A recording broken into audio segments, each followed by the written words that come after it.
Another Monday is here and another live stream where we have got quite a lot to talk about. Guys, it has been a recruiting storm across the nation. Miami gets some wins. Ohio State got a big win that we've got to talk about because they got a player I really like. Oklahoma gets a massive win this weekend for an underrated wide receiver on the 24/7 Sports Composite, a 3-star. But, ladies and gentlemen, Coach Sean told you to watch out for this kid on Friday morning, talking about he was really talented. I went back, watched some stuff on him. I can't figure out how he's a 3-star. OU doubles down, gets a 4-star quarterback in the class of 2026 who will probably end up as a 5-star. We're going to talk about that. We also need to talk about, guys, I know they say it's a cold summer in Alabama, but I think it's actually on fire over there, right? Like, I don't know if the Tuscaloosa Fire Department has gotten over there quite yet, but it is ridiculous what's happening in Tuscaloosa right now. Josh Pate is talking about it, and we need to dive into some of these takes. Going to have a lot of fun this evening, and we'll see where the conversation takes us after that. You guys know we always have some topics we want to get to, but listen, this is an all organic show. There's no script sent out. There's nothing like that. We just go, and wherever the conversation takes us. Let's introduce you to the panel. As always, sitting to my I got it right this time. Sitting to my right, we have the one and only Coach Sean. Coach, how you doing? Doing good, man. Glad to be here. Ready to talk some ball as usual. And just happy to be here with the guys, man.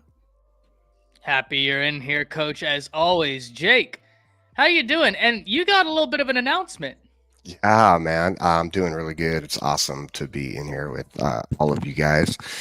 And man, it's always fun on Mondays, right? Like Mondays are the best days, along with Friday mornings or anytime I get to jump in with any of you guys. But yeah, for me, I got to release my channel this morning. I told you guys it was coming. A lot of work put into that. A lot of work still to do. But yeah, I got to release the channel. Set the tone. Alabama and college football talk, man. It's going to be a lot of fun. Make sure you guys check it out. I got a welcome video up, and I'll be doing some with these guys as well. Some releases here soon, and getting on live there too. So it's going to be fun, man. And then I think tonight we're also over at Coach Smook Network, so it's going to be a good time, man. Good time. I'm just appreciative of everybody for the help and the support. Everybody in the chat, all you guys here on the panel. I couldn't have done it without you guys. So thank you. It's excited to get started for sure. Happy you're getting started. Can't wait to see where the channel ends up. I have no doubt it's going to grow quickly. Jason, talk to me, man. How you doing? Doing good, man. Jason Watkins, Hall of Fame, college football with Jason and the coach. Man, we've been cranking out content just on the daily. Excited about it, man. The closer it gets to game day, and the more goosebumps I get. I just can't wait, man. Just can't wait. Love this stuff. Thanks for having me in again. And guys, a little bit of an announcement. Our guy, RJ, right down here in chat, he will be on Friday morning. RJ, just saw your text. Friday morning, we're going to have RJ on the panel. Nice. And that's going to be a ton of fun, right? Great insight. Yes. You don't want to miss that one. Going ahead and giving you all a little bit of a sneak peek as to who will be on the panel. But, guys, we've got a lot of recruiting to talk about. I think we should start with a kid that was at one point committed to Alabama, a kid that decommitted whenever all the pandemonium happened. And listen, I get it, right?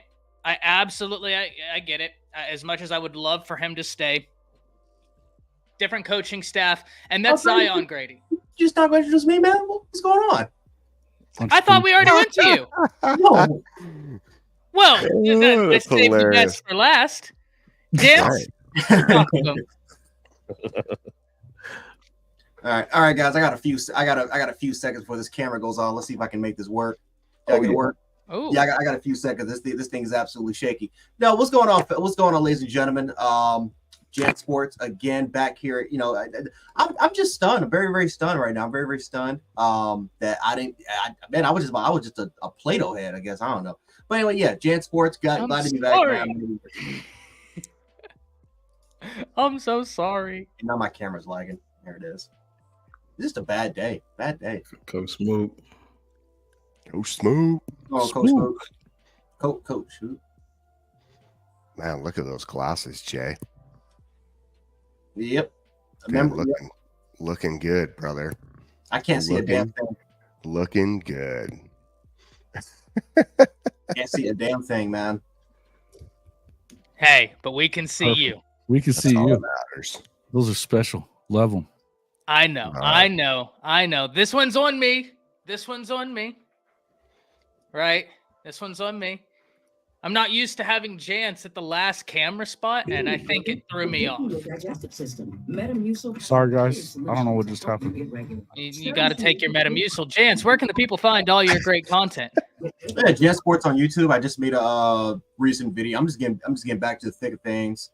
I'm trying to figure out this camera situation, but yeah, I'm just getting back to the thick of things now. We just made a video, first kind of day back, and it was awesome. A lot of you guys from the channel was able to kind of stop by, show some love and appreciation. So I really, really appreciate it so much, man. So yeah, Jance Sports on YouTube if you want to find me and some more. If you just want to find some more rants, does not stop. It will not end with that one particular rant. It will continue to go. And yeah, can't wait to do it. Love it. And I'm telling you, man, you need to clip some of those rants you gave over here. And Yeah. Speaking of recruiting, we already have Trojan in here saying Ole Miss 3 decommitments today. Ready for that same Lincoln Riley energy for Lane Kiffin, or is this different? Oh, don't get me wrong, Trojan. We're going to talk about that as well. We're definitely going to talk about that because that's never good. What I will say, are they 3 5-stars or are they? Well, there was an edge, a wide receiver, and I can't, for the life of me, I cannot find the other one anywhere. I just was on Hayes's profile and I only saw the 2, but I know I saw 3 earlier. We have the wide receiver, Dylan Alfred. You have the edge, Corey Amos. And I just cannot for the life of me find the other one. If anybody in chat can drop that, we have Corey Amos, Dylan Alfred. Yeah, Jerome Miles. Jerome Miles? Mm-hmm. Okay. Yeah. So you had those 3. That's not good, right? Like, no doubt about it. You definitely want to be able to lock in those guys. It's going to be interesting to see where they go. Here's the only thing I can tell you, Trojan, because it is different, but at the same time, it's not, right? Like, don't get me wrong. That's not good. Lane has to fix the defense, and Jerome Miles is a wide receiver. Yeah, Jake? Yeah. Can you send me that? Because I can't find that anywhere. Yeah. If you would text that to me. I don't know what's going on. I thought I had it all situated earlier, but I can't find that anywhere. Appreciate that. It's 2 wide receivers and an edge. And an edge guy. So the edge guy, absolutely. We can have that conversation. They have got to fix the defense, and you can't fix it unless you are getting a great foundation, which is done in recruiting. Yeah. Right? Now, it'd be like this, Trojan. If Lincoln Riley would have lost 2 5-stars on offense, I'd have been like, hey, that's not good, but Lincoln is going to figure out an offense. That's what I'm saying. Right? That's where this is a little bit different, and I'll tell you where else it's a little bit different, Trojan. They just won over 10 games last season. They had 2 losses. Lincoln Riley and them regressed last year and are heading into a more difficult conference without Caleb Williams. So you're right. There is, listen, is everything in life, if we ignore nuance and we want to look at everything as black and white, then sure, there's no difference and we can, do that. But this is a channel where we absolutely embrace the nuance. It's why we had a whole debate about Lincoln Riley last weekend and we had a few different opinions. But we have to look at this through nuance. If Lincoln would have lost some offensive guys, I wouldn't be worried. But to lose 2 defensive guys when you absolutely have to fix that defense, it has been the proverbial thorn in the side of Lincoln Riley, not for 1 year, not for 2 years, not for 3 years, not for 4 years. For quite a long time, as my camera just does not want to stop doing. It's one of those days, man. Yeah, like, this is the 3rd time already. I feel you. That's why I had to cut mine off. So no, not good, Coach Sean. I'm going to go to you. What do you think about Ole Miss having 3 guys hit the decommit button in the same day? I mean, it to me, it's that old adage, you can use your NIL and all these different things and promises and all these great things to boost your recruiting, but can you hold on to the kid? Can you hold on to the kid? You know, can Lane do enough to hold on to these kids, man? I'm not sure. I'm not sure what the recruiting culture is at Ole Miss. If it's solely based around NIL deals and so based around promises and things of that nature, it Oh, never Sean, we all works know. out. We know what it is. No, Yeah, we know what it is. Right. And you know, to me, that doesn't work in the long term. You know, you can get all these kids and, you know, pull a Texas A&M, but can you pull it all together at the time when it needs to be pulled together in college football recruiting? And right now, it seems you got a few unhappy kids, hence the decommitments. Jake, what are your thoughts, man? Yeah, I think it's interesting. I think, you know, especially with some of those guys who maybe committed a little too early before they get into the process, you know what I'm saying? Like, they see all these other dudes going out there and they just go and see the excitement of other programs, and then from their standpoint they're going, okay, like, you know, is this the right area for me? Is this the right place for me? And I think it's interesting because you do see so much recruiting momentum at some other schools. I mean, Alabama's one of them. You know, Oklahoma, I guess, is one of them. They just had a nice big commit. And then a few other schools who are starting to kind of reel in some guys.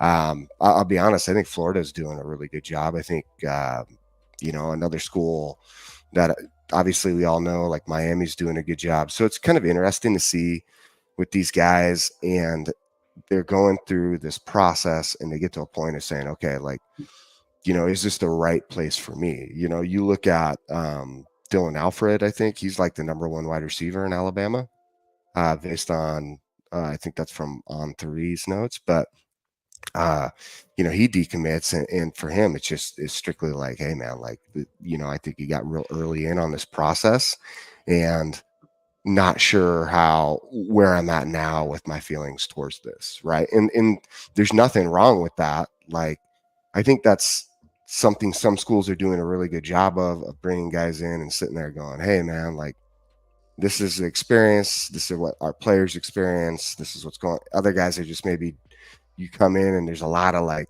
you know, showboating, there's a lot of energy, but then when you leave after a few weeks or a week or so, all that energy you felt is not maybe there anymore.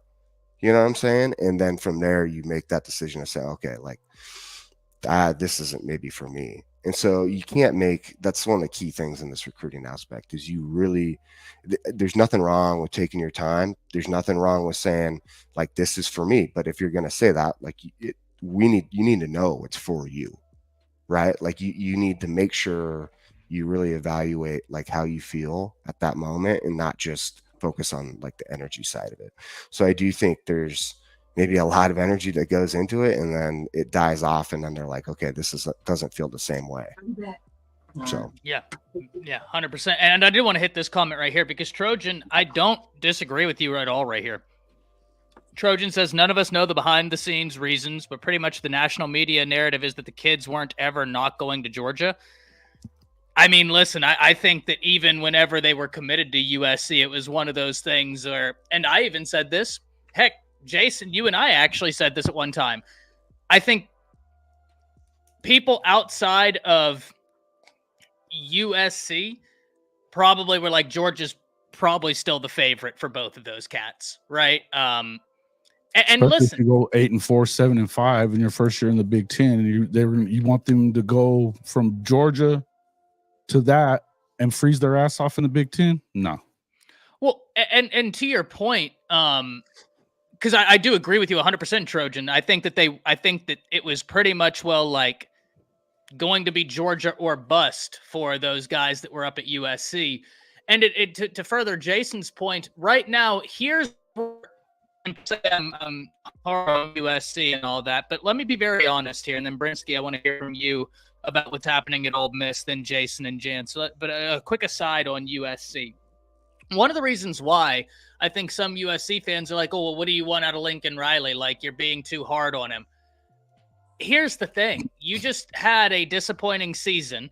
You go to the Big Ten, and if you're 4th or 5th in the Big Ten, what are you going to recruit off of? And understand, I asked the question like this. If you finish behind Oregon, Ohio State, Michigan, and say a Penn State, are you going to be able to out-recruit Ohio State or Oregon? I mean, both of those have recruiting juggernaut staffs. Lanning is doing a fantastic job. He just hired Samples as the running back coach. Mm-hmm. I've told y'all how high I am on Samples. I think that kid is a young superstar in the coaching industry, and Oregon fans should be very happy that he's on their staff. Everybody else, unless you're one of the 5-10 schools, let's be honest, maybe 10 schools in the nation, you have a really good running back coach. That guy is a dude, right? Like, that guy's a dude. One of the best recruiters in the country, too. And he's got the to every DFW high school in Dallas, right? Like, any high school. His dad's the coach of Duncanville. At Duncanville. His dad is the darn coach at Duncanville. Correct. So, like, dang, dude. Yeah, and DeCorian Moore, who I think is going to Texas, right? I do. I've said this. But he also had Oregon on there. Well, you don't think Samples is in his ear? That's going to be an amazing recruiting battle. But here's my thing with USC, and then I'll be done. I'm sorry to be long-winded on this. Why, if you're one of those kids from Georgia, and I understand you could say, oh, well, you got to buy into the vision. If they were on the offensive side, I would completely understand it, Trojan. And I would be like, yeah, no doubt. Because even if they weren't very good last year in terms of overall record, it's Lincoln. He's going to do something offensively. Like, yeah, buy into it, be the catalyst. It's a lot harder to sell that to a kid whenever they could hear that same pitch from Georgia. And they're like, hey, stay home. Your mom and dad can watch every home game you play, every game in the region. And by the way, this is our draft history, not 10 years ago, not 15 years ago, last year, the year before. Right? Like, meanwhile, Lincoln's canceling games in the SEC when he's recruiting SEC area kids. Attaboy. Yeah, you don't want to cancel either of those games. And I think that there's some fine. I don't know the ins and outs of all that. And to be honest, I never looked into that, but I don't even know what that's about. No, the RJ, he got rid of the Ole Miss series last week. That was one. Yeah, I'd seen that, but I don't know like the reasons, right? Or I don't know what the public reasons are, whether it's like contractual or what it is. So yeah, I need to look into that, but it doesn't look good, right? Like optics and the court of public opinion is a very powerful thing. I never had a law degree, never went to law school, but I worked in law firms, did a lot of, moot court traveling, arguing in front of these federal judges. I can tell you that the court of public opinion is a very powerful thing. RJ says Alonzo Carter, running back coach at Arizona, is a guy as well. People don't know nor talk about. Yeah, RJ, I can't wait to get you on here on Friday because you know all these guys. That's going to be so much fun. But no doubt that Arizona coaching staff, even last year, was really, really good. And I'm excited to see what Fafita and them continue to do. Brinsky, talk to me about Ole Miss. First off, it's always great to see you guys, always. And it's always beautiful to see Jason talk bad about Lincoln Riley anytime he gets a chance. So I just want to get that out of the way. It makes it so easy. I'm sorry, guys. I mean, look at what Stephen G said in there about it. He's in his backyard. This is the quarterback whisperer we're talking about, and Jaden O'Neal is going to Oklahoma instead. Mm-hmm. Now, that's true. That doesn't look good. But, Jason, you know this in the interest of objectivity. It's not just about him, though, even. I'm just saying a lot of these guys. No, but if we're speaking just about that quarterback, he doesn't take a quarterback every class. He goes every other class. So if he gets a guy this year, he's not taking a 26 quarterback. Even if he wanted O'Neal, he does that every. Now, I don't agree with that. Understand this. I am on record saying take one every year.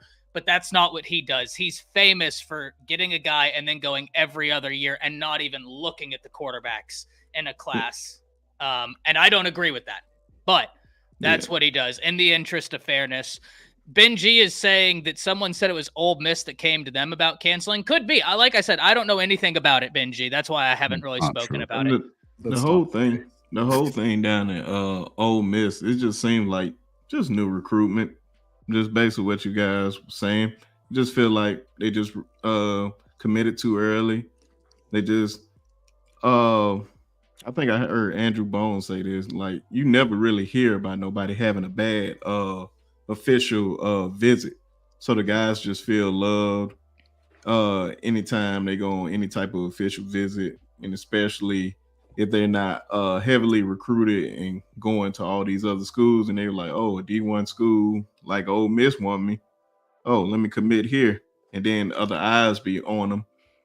And now they want to explore a little more. Then it probably be the environment. Are they close to home? Do they really want to be here? Maybe some of those guys wanted to go to Alabama. I don't know. I'm just saying in general. From the wide receiver, he probably wanted to go to Alabama, but jumped the gun too fast when Nick Saban retired, like a lot of guys did. So it could be a little bit of that, but I don't see it as a big deal for Lane, because Lane is going to be able to recruit guys to come to Ole Miss. He's been doing a great job since he been down there. So I expect him. And then also, we got the transfer portal. It's not really a big deal. I don't even see it as a big deal at all. Yeah, before I pass it to Jason, what I will say is right now, as we currently sit, Ole Miss is 14th in the SEC in recruiting with 11 commits. Now, listen, we are in June. Nothing but time and opportunity in front of us. But, man, that's a wild place to be if you're Lane Kiffin and Ole Miss. Brandon Wilkins with the 499, Tim Watson, Andrew Bones. Bama only wants 2 to 3 total wide receivers, but I don't see them turning down any of these 5 stars that are predicted to Bama. I don't either, Brandon.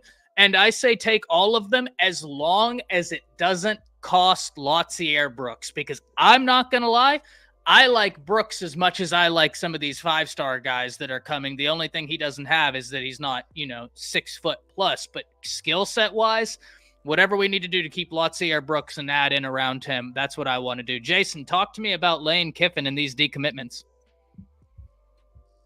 I wouldn't worry a whole lot. I mean, I think that the way that they're playing the portal, the thing that I feel about, and I'm not trying to say that it doesn't matter at all, because it does.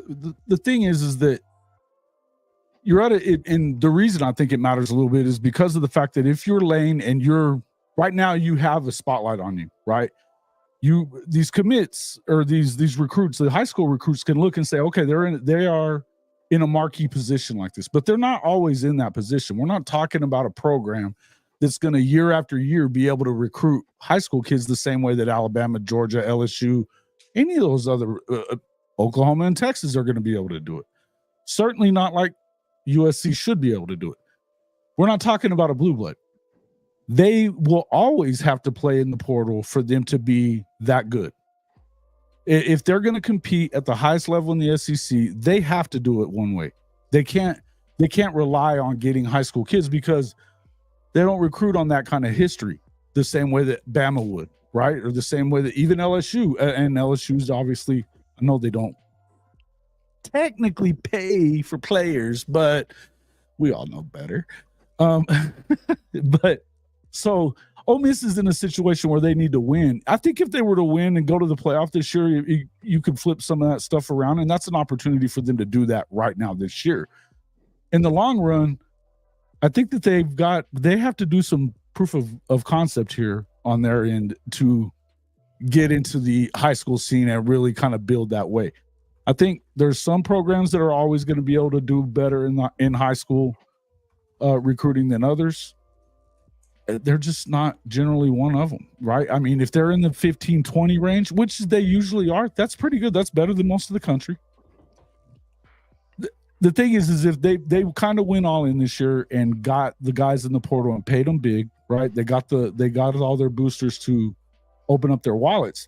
Now you better get your butt in there and get to the playoff and probably get deep in the playoff, or else these boosters probably don't continue doing that. And dare I say, Jason, that part of the reason why, and even me, because this is a tough one for me. And C-Dub, we're going to hit this because I think this is a great discussion point after Jance goes. We're going to hit this comment. You could be the number 12 recruiting class in the nation, and you're sitting there thinking like, oh man, we just did something. And granted, with the extended playoffs, it doesn't matter as much, but you could be 12th in the nation and you're 7th in the SEC. You're 8th in the SEC. That's where it's like, oh, I look around at my peers and I'm middling compared. That's where this is. That when people ask what's the difference in the SEC, that's the difference, right? And it's part of the reason, Jason, to your credit and to Oklahoma's credit, Brent's been top 10 every single. You gotta be like top 15 if you're really wanting to run. Now the transfer portal equalizes it, but it is important to be able to recruit as well. Shout out to the Fan Addict Sports Network. If you haven't subscribed over there, be sure to go subscribe over there. They do great stuff. Shout out to Coach Smook, right? Does great stuff over there. Says Ty sounds like a bot. Is my mic not good? It's just choppy. It's just everybody's internet today for everybody is, I don't know what's going on. Like I said, Russia's trying to hack us or something. I don't know. 0 SEC championships is what they have. 0. Jance, talk to me about Ole Miss and these decommitments, man. Should people be worried? How should they view it?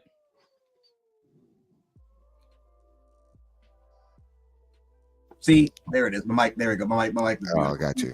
I see what they try to do to me. No, I'm just laughing at these Ole Miss fans. I'm not surprised at all what's going on with them.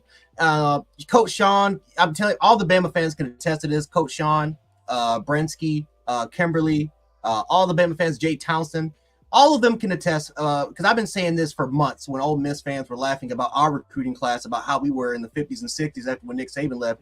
If people that were part of the live stream, you can call me out if I'm lying. I said, just be patient. Everything will work itself out. We will wait for their downfall, because eventually what's going to happen is something massive is going to happen and the tide is going to turn. And look what happened. All of a sudden, Alabama, number 2 in recruiting, with possibly now moving up to number 1, and Ole Miss, who right after Nick Saban got fired was top 5 in the country in terms of recruiting, and now they're 56. Oh, that's karma, baby. That is called karma. I said, just be patient, take your time. Everything is going to sort itself out. See, people just think when I say Judgment Day, that I talked about the transfer portal during the April period. I wasn't just talking about that. It was talking about the hell that was going to be reckoned with around that time period. That was going to be the period where we could get to the summer where all of a sudden the change of the guard was going to happen. And that's exactly what happened. My prediction came absolutely true.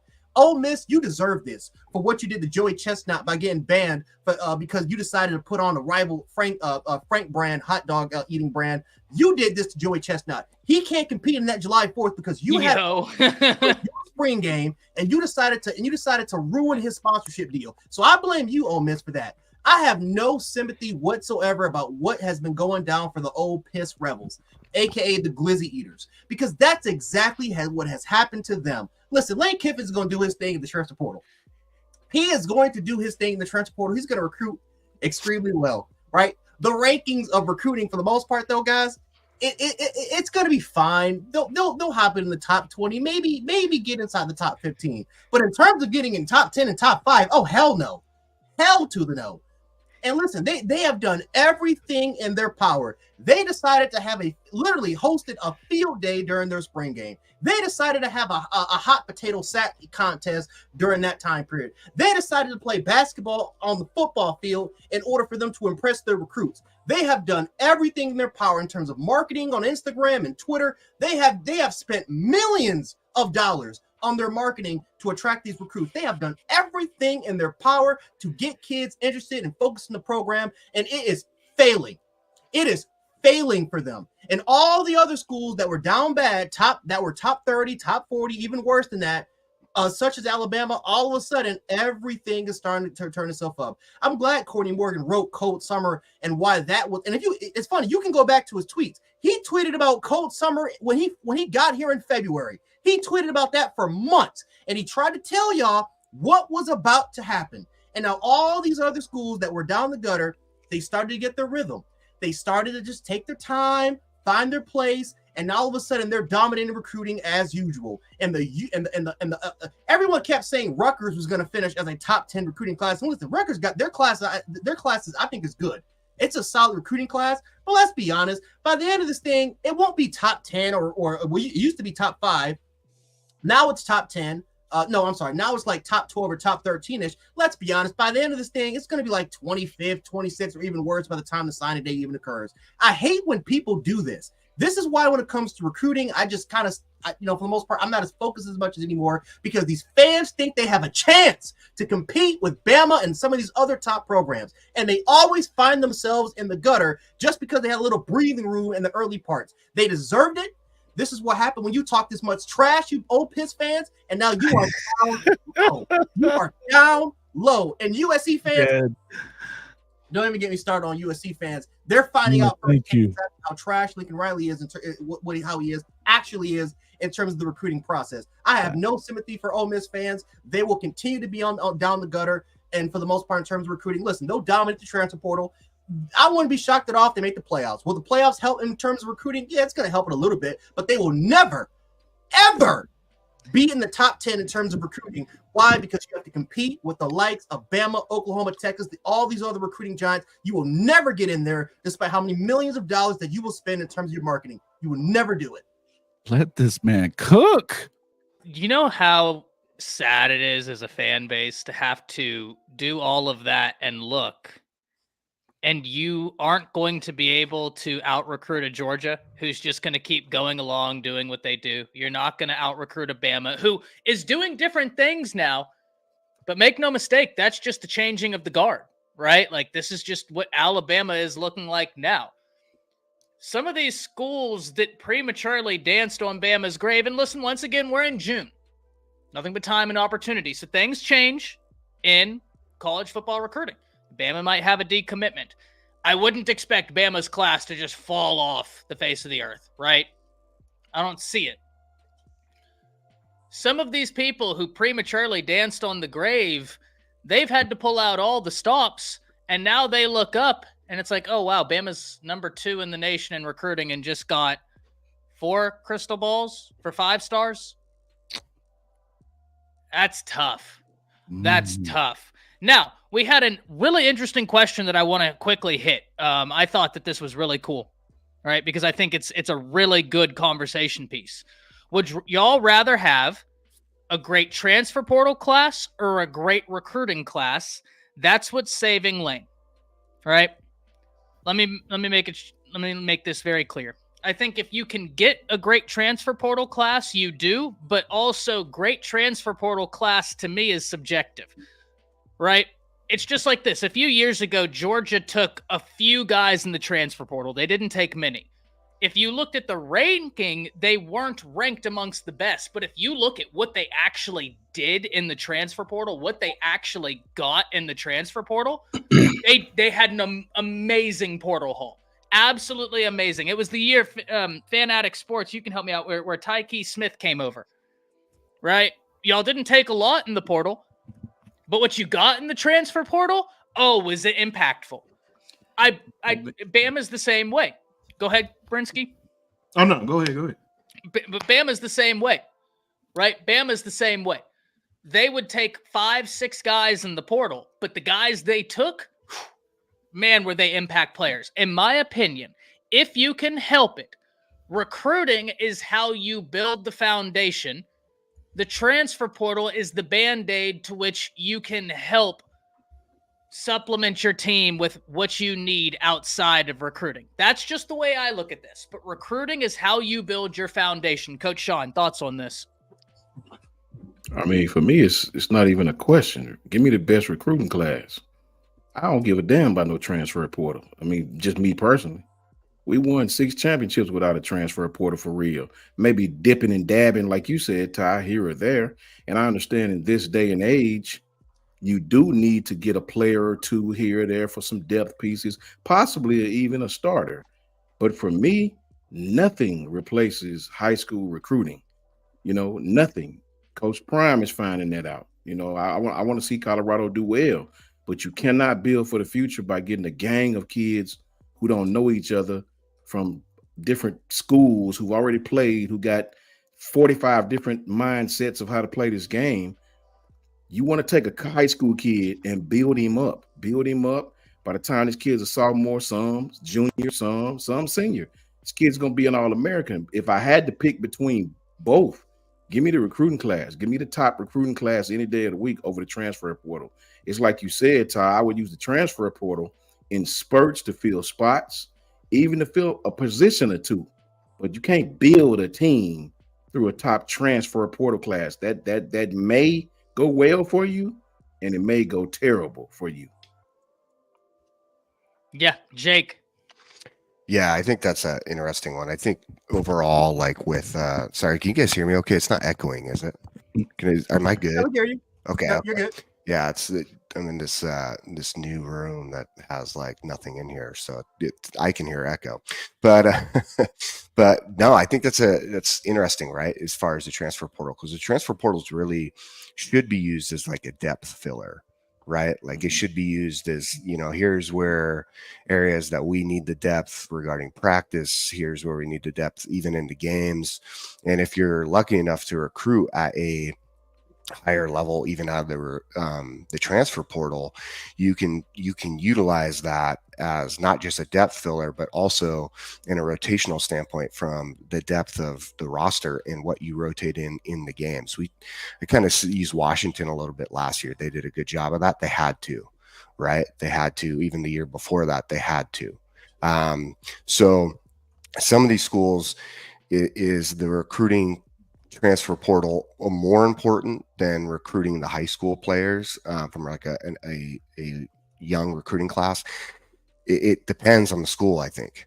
I think that's something that you really have to pay attention to regarding how quickly do you need to reach a level of success. Now, at the same time, for long-term success, the recruiting portal is not the way to go, right? It allows you to fill short-term gaps, right? But as far as long-term success, foundation, right? Because a foundation is created through recruiting classes. And in order to have like a solid foundation, especially for a newer coach or a coach that's been there for a while, right? You need to make sure your recruiting classes are on point. Like the greatest coaches out there will tell you, it's funny because I was listening to, was it Barry Switzer, right? Talk about like Nick Saban the other night and Paul Bear Bryant. And one of the things Barry Switzer had brought up, the reason everyone has that success during the time frame that they had it, and this was an interview from like a while back, right? But he goes, the reason everyone was having the success, even why I had the success at Oklahoma, was due to the fact of consistent recruiting classes that allowed me to be foundational. Along Nick Saban has the same thing, consistent recruiting classes that allowed him to be foundational. And it's funny because if it's like when you go to hire somebody, if you hire somebody who has all this experience, it's good at times, as long as they have an open mind and they're willing to look at things differently. Let's say you hire a guy though, who only does his way and his way is the only right way. It makes it very difficult to implement what you want to do then within your team when all you have is a bunch of people who only have one way of doing it. They don't see any other way of doing it. Now, the reason I compare that is in comparison to like hiring a brand new hire, right? You can train them the way you want them to learn it, how you want them to do it, and you set a foundational learning platform for them to grow upon. So the same thing goes in the recruiting portal versus recruiting classes. The portal, you're taking guys who already have a foundation, they've already learned something. Now, does it match your style, right? Can you continue to build on it, or is it more stubborn? This is just the way I play. Compared to like recruiting guys from high school, they're more open to saying, okay, this is what I want to learn it all. If you're recruiting the right guys, I want to learn it all. I want to buy into the message and I want to set myself up for success. A great example of that is what the guys are doing who came in last year at Alabama from the 2024 recruiting class to how they're recruiting the 25 class, because it's not so the coaches are doing a hell of a job, but the players are doing an even better job. That's why you're seeing what you're seeing. And it's spoken about in each one of these guys in their interviews and what they're saying. I have to say, Like that's where I do give Oklahoma some props too, because their players are doing the same thing. Now they may be upper level guys, but it may be past guys, but they're doing the same type of thing. But Alabama's just doing it really, really good, and they're putting guys in there, and guys are coming in there like, man, I can be a part of this. Like I can join these guys. I can be me and be loved. There's something to be said about just being you and being cared about, right? And that's where the recruiting class is. I think it's foundational. It's needed to win. So that's more important. Let me address this real fast because I think Benji might have selective hearing or just hears what he wants to and takes what he wants to. He says, I just find it funny that the Bama guy acts like Saban didn't help himself last year with the transfer portal guys he brought in. It shored up his offensive line. They didn't. Didn't I lead this off by specifically saying that some teams out there take a select few guys in the transfer portal, maybe 6, 7, and they come in and so Benji, that's what we call yapping. That's what we call yapping, my brother in Christ. I can't help you. You don't help yourself. Trojan man, too, man. There He's go all Ty. yapping. Here comes Ty. Not you, man. Nobody here has acted like Bama didn't take in anybody from the transfer portal. Fact. Nobody's acted like that, Benji. There hasn't been a take here stating that Alabama has snubbed their nose to the transfer portal. That hasn't been a take. And I get it, right? Like there's this notion that you can say something and then a fan of a different team is going to try and run to the most inconclusive logical conclusion you could get from it. But no, this isn't just like a hot take factory. This is one of those places where we all like to come together to have principled conversations about what we see. Bama also gets to cherry pick. Yeah, but no, don't get me wrong. Just my damn opinion. Like that's certainly true. That's certainly true. Benji says he just said, I don't care about no portal. Bama didn't. But where is that wrong, right? Now college football has changed. Yep. Yeah. But that is true. But there's a line. There's a line that we've seen. If you cross that line, you're not going to win national championships as of yet. It's not to say it can never happen. But if you're playing in the portal, solely in the portal, and you're not building – just like the NFL, the best teams in the NFL, what do? They build through the draft.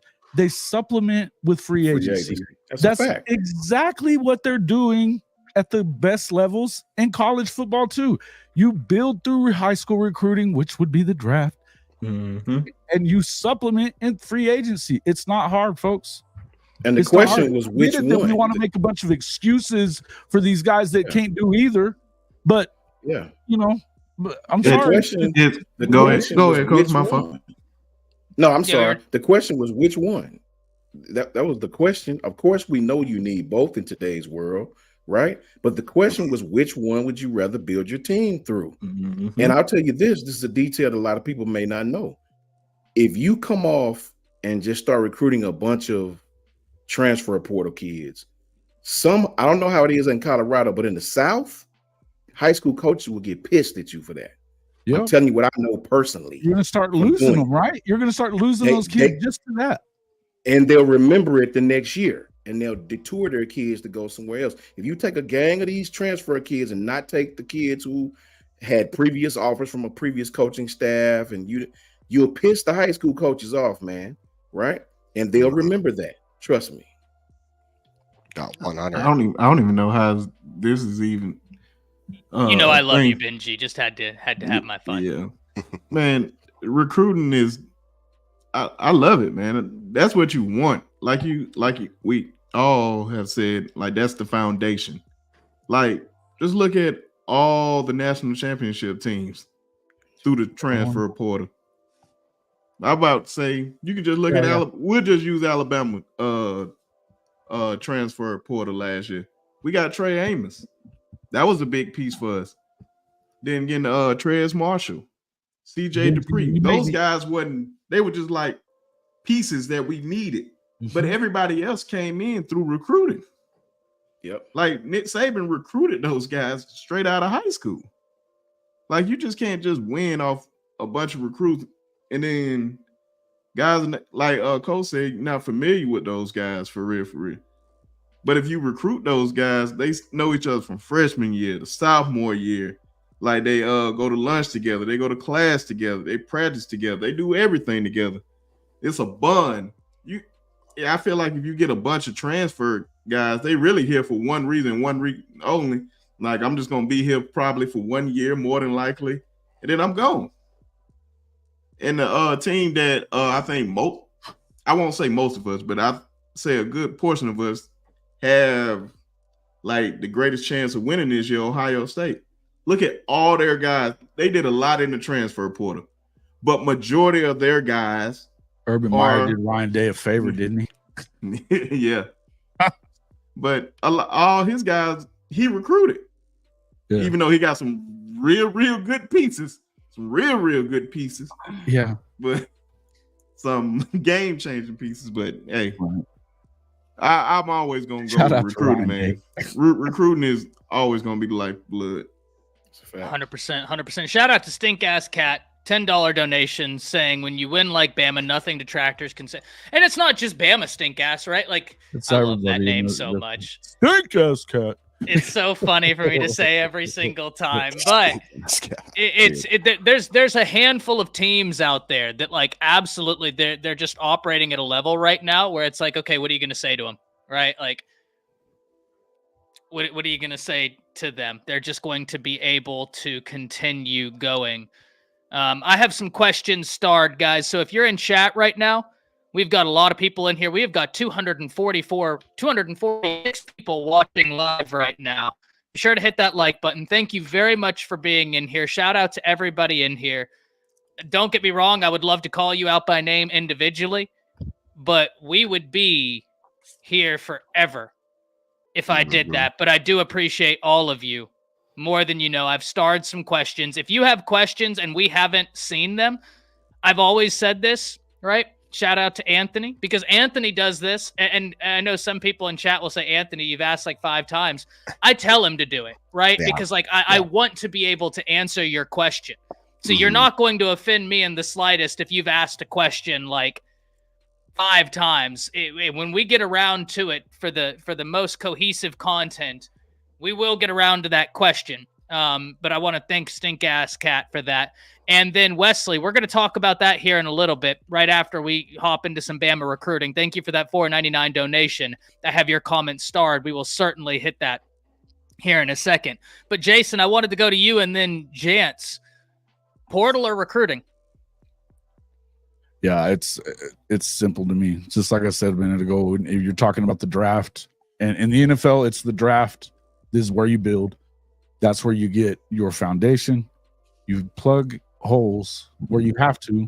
It's the same thing with college football. With the way things are now and the way that they're doing the NIL, and things are about to change even on that end of it as well. We saw at Oklahoma today, they announced that they're going in-house with all the NIL stuff. It's one single platform to do it. This is what I mean. This is gonna happen everywhere. You know, this is gonna end up happening everywhere. But in the end, you better get the guys that are in high school, and you better be able to develop them too. You better be able to do both. But if you don't, if you're just, look, you can't expect mercenaries to come in and deal with hard stuff. I've said it a bunch of times. There's a difference in some coaches are recruiting based on flash. Some coaches are recruiting based on it's about to be really hard. If you want to win, if you're not coming here to expect to have the hardest time of your life to be a football player, then don't come. That actually works with competitors, right? That builds a foundation of you can go win. Or you could just toss a Lamborghini out there and see how that works. But, it is what it is. Like you said with the NFL, I'm about to say the perfect example of that is the Kansas City Chiefs. Mm-hmm. Just look at all their players. Majority of them players came through the draft. And if they added somebody, they just added just a couple of pieces. That's it. So no, and I mean, I'm not saying that you don't get in the portal because you need to. You can look at two sides of this thing. You've got your Colorados and your Ole Misses because they've been heavy pretty much every cycle, right? Again, I feel like Ole Miss is kind of a different story because it's Ole Miss. You're not going to battle with Alabamas of the world and the Georgias of the world in high school recruiting unless you're just dumping the bag. And there's a line that you got to cross there. There's a line that you can't cross there, that you have to make sure the guys in your locker room stay happy as well. So, but then you go to the other side of it when you've got guys like Dabo Swinney who won't use the portal at all. Meanwhile, you've dropped out of the top 10 the last few years in recruiting, and you don't even supplement a little bit. So you're not in the top 5 anymore, and now your biggest competitors are using the portal. So there's two sides to it, but I think it has to be a balance of both. You can't play one and not the other. But you definitely, if you're going to play one and not the other, I do believe that the one place you better play is in high school recruiting. 100%. Jance, talk to me. Portal or recruiting? You want to do recruiting, but like everyone was saying here on the panel, you got to find a balance. Pretty much the only school that we can remember so far, Florida State is the anomaly. And Florida State is the anomaly because they were able to, because they had a phenomenal 23, they had a phenomenal 22 transfer portal class, and they had a phenomenal 23 transfer recruiting class. They were somehow, some way, able to retain players from what they had the previous season going into last season. I mean, it doesn't happen, right? If for the most part, a lot of transfer portal kids, they're one and done. If they can't find the way to get themselves in the football field, or even if they're on the football field, they play for a little bit and they're still going to declare for the NFL draft. It doesn't happen. Michigan's another school that's done it, but they didn't have like elite transfer portal class. As a matter of fact, their 23 class was really good, very, very good. But a lot of those players that played on that national championship team were all of them were super, like a lot of them were seniors. A lot of them were 4th, 5th year guys that been through the program, right? Matter of fact, a lot of young guys also played, guys that will be returning back this particular season. Florida State, I mean, look what they try to do this year. They're trying to, their recruiting class wasn't bad, but you saw how many players decided to go to the NFL draft, decided to leave that they had recruited through the portal, and now they're gone, and now they're trying to replicate that for what they did. And they had a really, really good transfer portal class, but the problem with that is that it just doesn't hit. Like, it is rare to find a Jared Verse through a portal, coming from a small school, coming from Albany, a very small school, impactful guy. But it's rare to turn that, but it's rare to find that all of a sudden, as soon as he stepped through the door, he was one of the best players in college football. He just couldn't get the shine because he played at a small school. Or Braden Fisk, who I've seen personally when he played at Western Michigan. I knew that. I'm like, if this dude was at Alabama, he would be an animal because of how quick he is, how explosive he is in the line of scrimmage. Even though he doesn't have like the long, he doesn't have long arms. He actually has like very short arms. He knows how to take advantage of that and utilize a lot and utilize his hand usage. Like, he's very damn good. But Florida State were able to land him. Remember, there was a fight to get him. Like, it's rare to find players like that can make not just immediate contributions, but become all-American sort of players. Greedy Vance, Trey Benson, not Jordan Travis, but Johnny Wilson, Keon Coleman. Like, it's like you not only were you able to get these players, but you retained them for 2 years. Like, that's rare. Florida State was an anomaly. And now they're trying to find a way to replicate that production that they lost with other transfer assets. Like, I like Rhoda Williams to death. Do I think he's better than Trey Benson? Hell no. Like, some of their linebackers and other receivers that they were able to get, are they better than Keon Coleman or Johnny Wilson when healthy? Is DJ Uiagalelei better than Jordan Travis? No, I don't think he's better than Jordan Travis. He has nowhere near the accuracy, and I don't think Jordan Travis. Listen, there's a reason why he would have fell as a day 3 guy, even if he never would have torn that leg. DJ Uiagalelei has in terms of arm talent, he's up there with Josh Allen, Justin Herbert, Patrick Mahomes. He's up there in terms of his arm talent. He has nowhere near the precision and the sort of progression that we've seen from some of the other past quarterbacks. He's not there yet. And so you are not guaranteed from the transfer portal of getting you're not getting a finished product. And this is what people have to understand when they say, oh, we're number one in the transfer market. Okay, you're number one in the transfer market, but is he a finished product? Because that's what you're gambling on. You're risking 2 to 3 years that you could have got from a high school recruit you're gambling most likely 1 year. Well, that kid better be a finished product. He better do something that my program didn't have last year. Because if I just get a guy from the transfer market from a small school and he ends up being average and he ends up staying and you're like, okay, you know, hopefully he can stay for another. He's not going to stay there for 3 years. We all know that most likely he's not going to stay there for 3 years. He's most likely going to be there for 2 years anyway. Because I think when people go in the transfer portal for the most part, or no, I don't know. This is actually a fact. Majority of kids that have entered the transfer portal, they average 1 year. 1 year they average at that particular school before they either go somewhere else or they go to a different, or they go off to the NFL. When you transfer, you have shown clear as all hell, and I don't blame kids from doing this, but you're not loyal to that particular program. You want to go to the league, and I will do that by any means necessary. That's what they're proving. That's what they're showing you. And so Florida State, that is the anomaly. What this is, and again, Ole Miss, they've had great transfer portal classes, but this is what you have to understand is if you can't get the job, you had a phenomenal transfer portal class. You're guaranteeing that this team makes the playoffs because there's no way in hell looking at the recruiting rankings and then looking at their transfer market. There is no way in hell that if Lane Kiffin comes out saying, we're just going to take our time. Our goal is to, go 9-3, just have a better record. You're not saying that. You're going for it all. That's what Miami tried to do. That's what Florida State.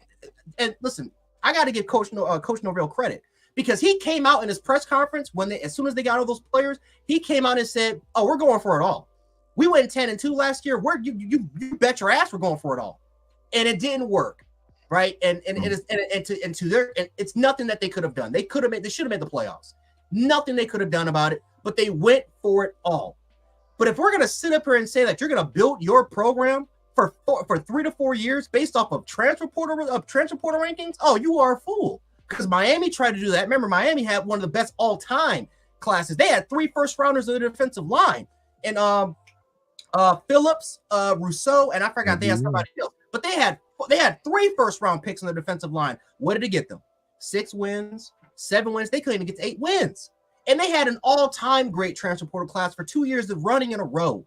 So this is what people have to understand. Recruiting is still the basis. You still want to get high school recruits. You still want to get into a parent's household and form a relationship with the coaches. That is what matters. Not getting a kid that you're going to get that let's be honest, nowadays, is he going to stay there for about a year? He might be. We don't know. So recruiting has to be the end goal, not just transfer portal market. Again, it's great to have a balance, right? Michigan improved it. Florida State did it as well. But again, they're the anomaly, right? You want to have what Alabama had. You want to have what Georgia has, right? You want to fill in the blanks with a few missing pieces here and there. But that's not a long-term goal. That's just, okay, we're going to have this guy in for about a year. But we know that position group, that's the priority. We got to focus on that because clearly it's a weakness if we got to get somebody from the transfer portal to kind of cover in a hole where normally we could fill that in. So that it's a fill-in. It's a fill-in. It's not permanent. That's just the way it should be. That's the way it is. Killtack9 with the $20 saying the transfer portal hasn't shown to fix a program yet. LSU's defense, Colorado at 4 wins. Ole Miss and OSU will be deciding factor or fully building with the transfer portal. I think one of the issues is that whenever you are so heavy in the transfer portal, you're almost rebuilding your roster year on end. And we just talked about all these teams, but who won it this year? Michigan. And we can talk about the whole Connor Stallion situation. Fine. We can talk about that. Come on. But do you want to know what else we have to talk about if we're having the conversation of Michigan? How senior was that team? How much of the major relationships, right, did they have on that team that allowed them to be able to overcome a Washington, to be able to overcome an Alabama, to beat an Ohio State? That was built on relationships. And so I to answer the question of the portal, I think that you have to be able to use it. I think you have to be able to navigate it. That's where we are at in college football. You have to get your wins. Mm-hmm. But recruiting, I think, is where you're doing your real heavy lifting, right? RJ says Alabama and Georgia has 5+ years of being built, and as a coach, you don't even get 5 years. That's true. That's true. And Shoddy was in here earlier, just my damn opinion sports. He had something that I really did agree with, where he was like, hey, if you're a first-year head coach and you want to win now, Angel also said this, hit the portal. I do not disagree with, if you're a brand new head coach, hit the portal. Yeah, Rebuild. Well, that's But it. if you're go ahead. I was just you gonna, have to, right? You don't have a choice. Yeah. yeah, and that was actually just something I was going to say. It's an interesting comment by RJ, right? Because I mean, you're spot on. Like, the truth is, when it comes down to it, is you have to win now. Like, we've gone away from these coaches having like time to build a program. You know, it's going to be interesting. I'll be honest, this is where I really sit and I watch what's going to happen with forgive me, I'm blanking, Billy Napier at Florida, right? Because this is exactly that type of comment. This is exactly what is going to happen. Are they going to allow him? Because he's actually, you listen to guys come off of the recruiting trips there. Granted, everybody says good stuff, but I do think that they have something in the locker room going really good for them, and they are building. They had to redo that whole foundation. They had to wipe the house out and redo the whole damn foundation. Okay, like it's kind of wild, and we're gonna see if that is going to become a trend again, right? Where they allow these coaches, when the program coach after coach has not been successful, if they allow these coaches that time frame, they need to rebuild, because a rebuild does not happen overnight. Like, yeah, you can go out and try to fix, Keelan DeBoer is probably one of the rare occasions, right, where rare coaches where he walks into Washington. It doesn't happen everywhere, where he takes them within 2 years to a national championship when he walked in the season before, they're like 4-8, right? So and yeah, I mean, look, and I know everyone doesn't have love for the Gators, but I like Keelan. I like Keelan DeBoer, of course I do, but I like Billy Napier, and I like what he's trying to accomplish, even with all the smoke, right? Because there is a lot that gets thrown at him. And you have to give him credit that he is still playing the game and working his ass off at a high level to show that once I establish the foundation, I will be okay. Right. So I think that's one of the keys is, like, do we get back into a trend that we used to see back in the day, and why coaches stayed for so long? Coaches aren't staying long is because if they lose, they get fired and then they get demoted. Then you're going in as like a freaking offensive coordinator, defensive coordinator, an analyst in some situations, right? Like, here's the things, man. Like, I'm just saying from a standpoint of, like, if we see this trend move in a different direction, if these teams really want long-term foundation, they're going to find coaches and they're going to put them in place and within contracts that are favorable to them, so they can actually build to win. Because you don't win overnight. It's very rare, right? Like, again, Alabama is, we need to move them aside, because they are in a rare situation than what most teams run into, right? They're sitting in a very rare situation. How often do you go get a coach that just went to national championship after you just had the greatest coach of all time? Doesn't happen. We've already discussed this, right? And then we can kind of even, and it's not the same, Jake, but it is a bit more of a nuanced conversation, right? Georgia with Richt, right? I was just about to say that. We look at Georgia with Richt, and I think history, because of what, and rightly so, because of what Kirby has done, I think some people tend to look back at Richt and they were like, oh, he was awful. No. 10 games a year. No, he was a darn good coach. Georgia is one of the few teams that had a solid coach and ended up getting a better coach, right? Like, that doesn't happen often. And in no way, shape, or form am I saying Kalen DeBoer is going to be better than Nick Saban. That's not my contention here. What I am saying, though, is it's very rare to go from a head coach that's really good to a head coach that's damn good, right? And Mike, I think you're right. Who couldn't recruit? Yeah, I think you're right, Mike. Kirby is not only a great coach, maybe the last of the CEOs in college football. I'm going to be interested to see if Georgia even moves. And fan addict coach Shoddy, feel free to please jump in here. Does Georgia have a general manager? Right. And I don't know that they do because Kirby's, in my opinion, like they don't. Okay. Because Kirby, right. Like he's the last of, I don't think that after Kirby, in terms of his age, we're going to see guys be able to GM and be the head coach like Kirby does. That's just not how this is operating anymore. RJ says we're looking at the Bama right now, but look back when Saban came in, they was horrible mid. Everybody was expecting Saban for 15 years to one. Yeah, 100%. 100%. I completely agree with this. I had a take about a year ago, RJ, that was very similar to this, that the SEC has been Nick Sabanified and that they have put so much pressure on these coaches to be Nick Saban. And it's like, buddy, you're not. You're not Nick Saban. You're not Nick Saban. Trojan, are you saying this upcoming season? Because I don't think that the USC Trojans have the second hardest schedule in college football this coming season. Florida's schedule is way worse. I think Oklahoma's schedule is worse. I think there are a few teams whose schedule is worse. I thought, and let me check on that, but I thought USC, when we looked at it, you guys got it easy because you don't have to go into like any hardcore, that's what I thought when we broke down the schedule. It wasn't like I wasn't looking at it thinking, oh my God, you have to go to the big house. You got to go to the horseshoe. You got to. If the publication is Fox leaning or SEC leaning. I'm about to say from Sports Illustrated, they got them at 9. Okay, at 9. That's fair. They got Arkansas as the second hardest schedule. You're not getting a running back, chicken. Y'all have enough running backs over there, right? OU's got enough running backs. You're not getting a running back. They got Oklahoma at 3. That's crazy.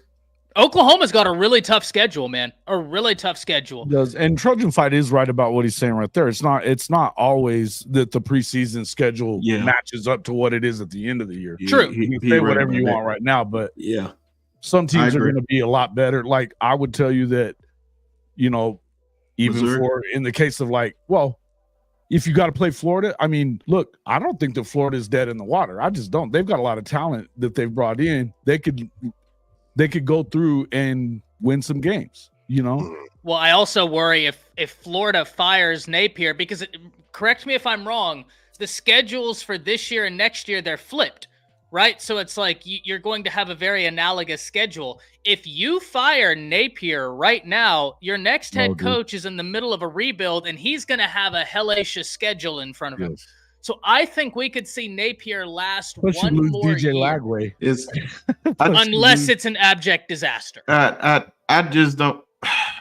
As much as I know Georgia folks want Billy Napier to stay, but it's virtually impossible for him to stay this year. As hot as that seat is, and then you got that 5-game schedule at the end. Fans are wild about that. They'll find and you got to win all those games. You got to beat LSU. You got to beat Florida. Not Florida. Florida State, Georgia, Tennessee. That is going to be hard to do. They got all the big teams in the state of Florida. They open with Miami. They play UCF with KJ Jefferson. But that don't mean we know that don't mean nothing. He doesn't have a squad for that. No. What I'm getting at is that. They need to. I don't think you can go through and win 4 games and get away with it if you're Billy. But I think that you better. I think if you win 6, you're safe because of the fact that, like he said, you lose DJ Lagway. And at what point does he pull the trigger on that? Because DJ Lagway may be that guy. So if you're struggling early in the season, you don't have time to mess around and wait on it. If you're Billy, you need to try to go see, at least show something. To where you got something to look forward to next year if you keep us around. But their schedule next year is basically the same, except it goes to the road in a lot of those situations. Yes, that's my point, right? Like if you get rid of him, you have a new head coach who's in the middle of a rebuild, who has a hellacious schedule. On the road schedule, too. I mean, it's like seven that swap. They're in between a rock and a hard place, right? Tough. If they make a bowl game, I will give you $2. I will give you $2 to build a statue of Billy Napier Yeah. outside that day. If you make a bowl game, High Top, we got to get High Top on here, guys. There are a few YouTube channels you need to check out. He said they're winning them all. But I love Shelton, man. I Me love too, that man. guy. There's I am a a few fan of High channels. Top Sports, bro. I'm a Few fan of channels High y'all Top. need to check out. You need to coach. Breaking news. What happened Yeah, I saw that. Man. Isaiah Gibson.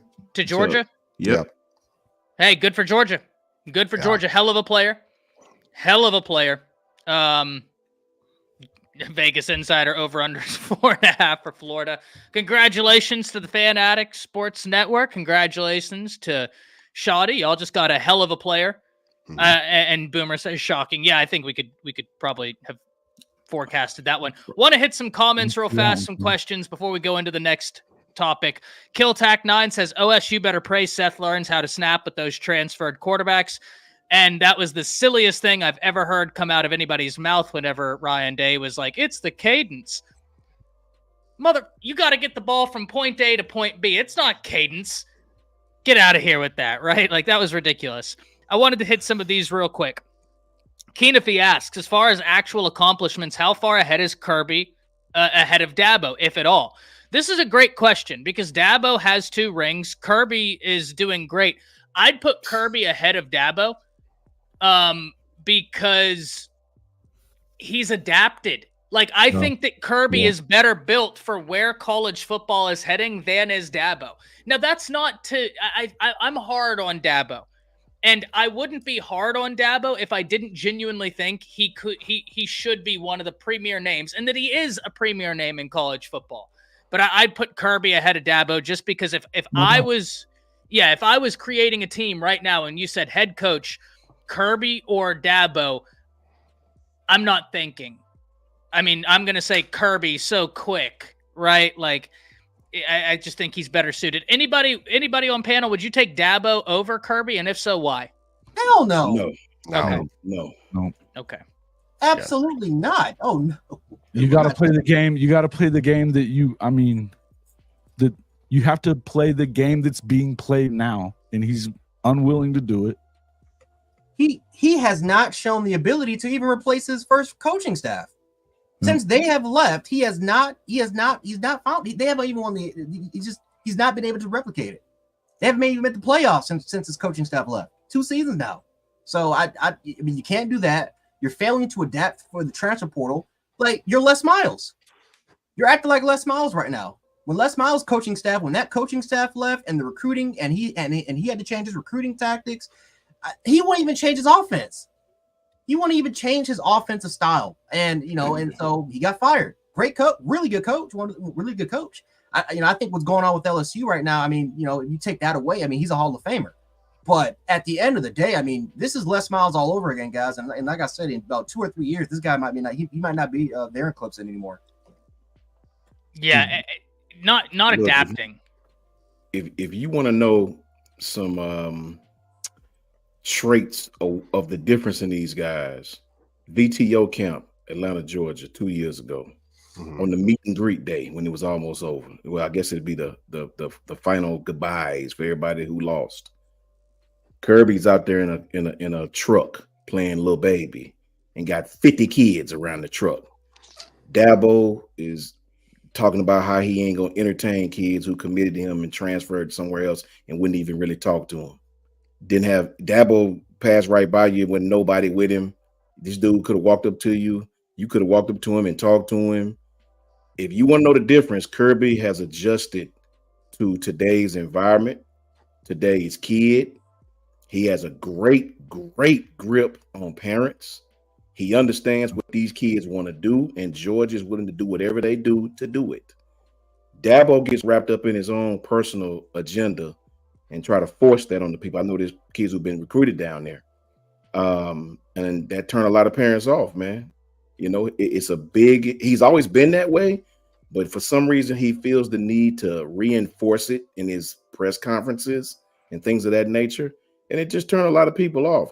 And on top of that, he's got Quavo in his locker room down there for these kids. And a lot of kids like that. They like it. So they're going to go to Georgia. I mean, Kirby has his pulse on what kids give a damn about today. And I'm telling you this personally, what I know. Yep. Fanatic is 100% right here. Go ahead, Jason. No, I was gonna say, I mean, you can say, I think that Dabo's a great coach as far as coaching is concerned, but when you turn it off and you just decide that you're going to dig your heels in, you've basically said, and when you hear him say things like, the guys that the transfer portal aren't good enough to play here. You went 8-4. You just got off an 8-4 year. You hire Garrett Riley and won't change your offense. What are we talking about? So you have to look, and I think you're right about Kirby. I mean, Kirby has proven that he knows what he needs to do. He gets good coaches. We gotta see what happens with his newer hires. I mean, this is now he's getting into. I think this is the same for every big time coach. Though, what happens when your coaches start getting plucked? Excellent.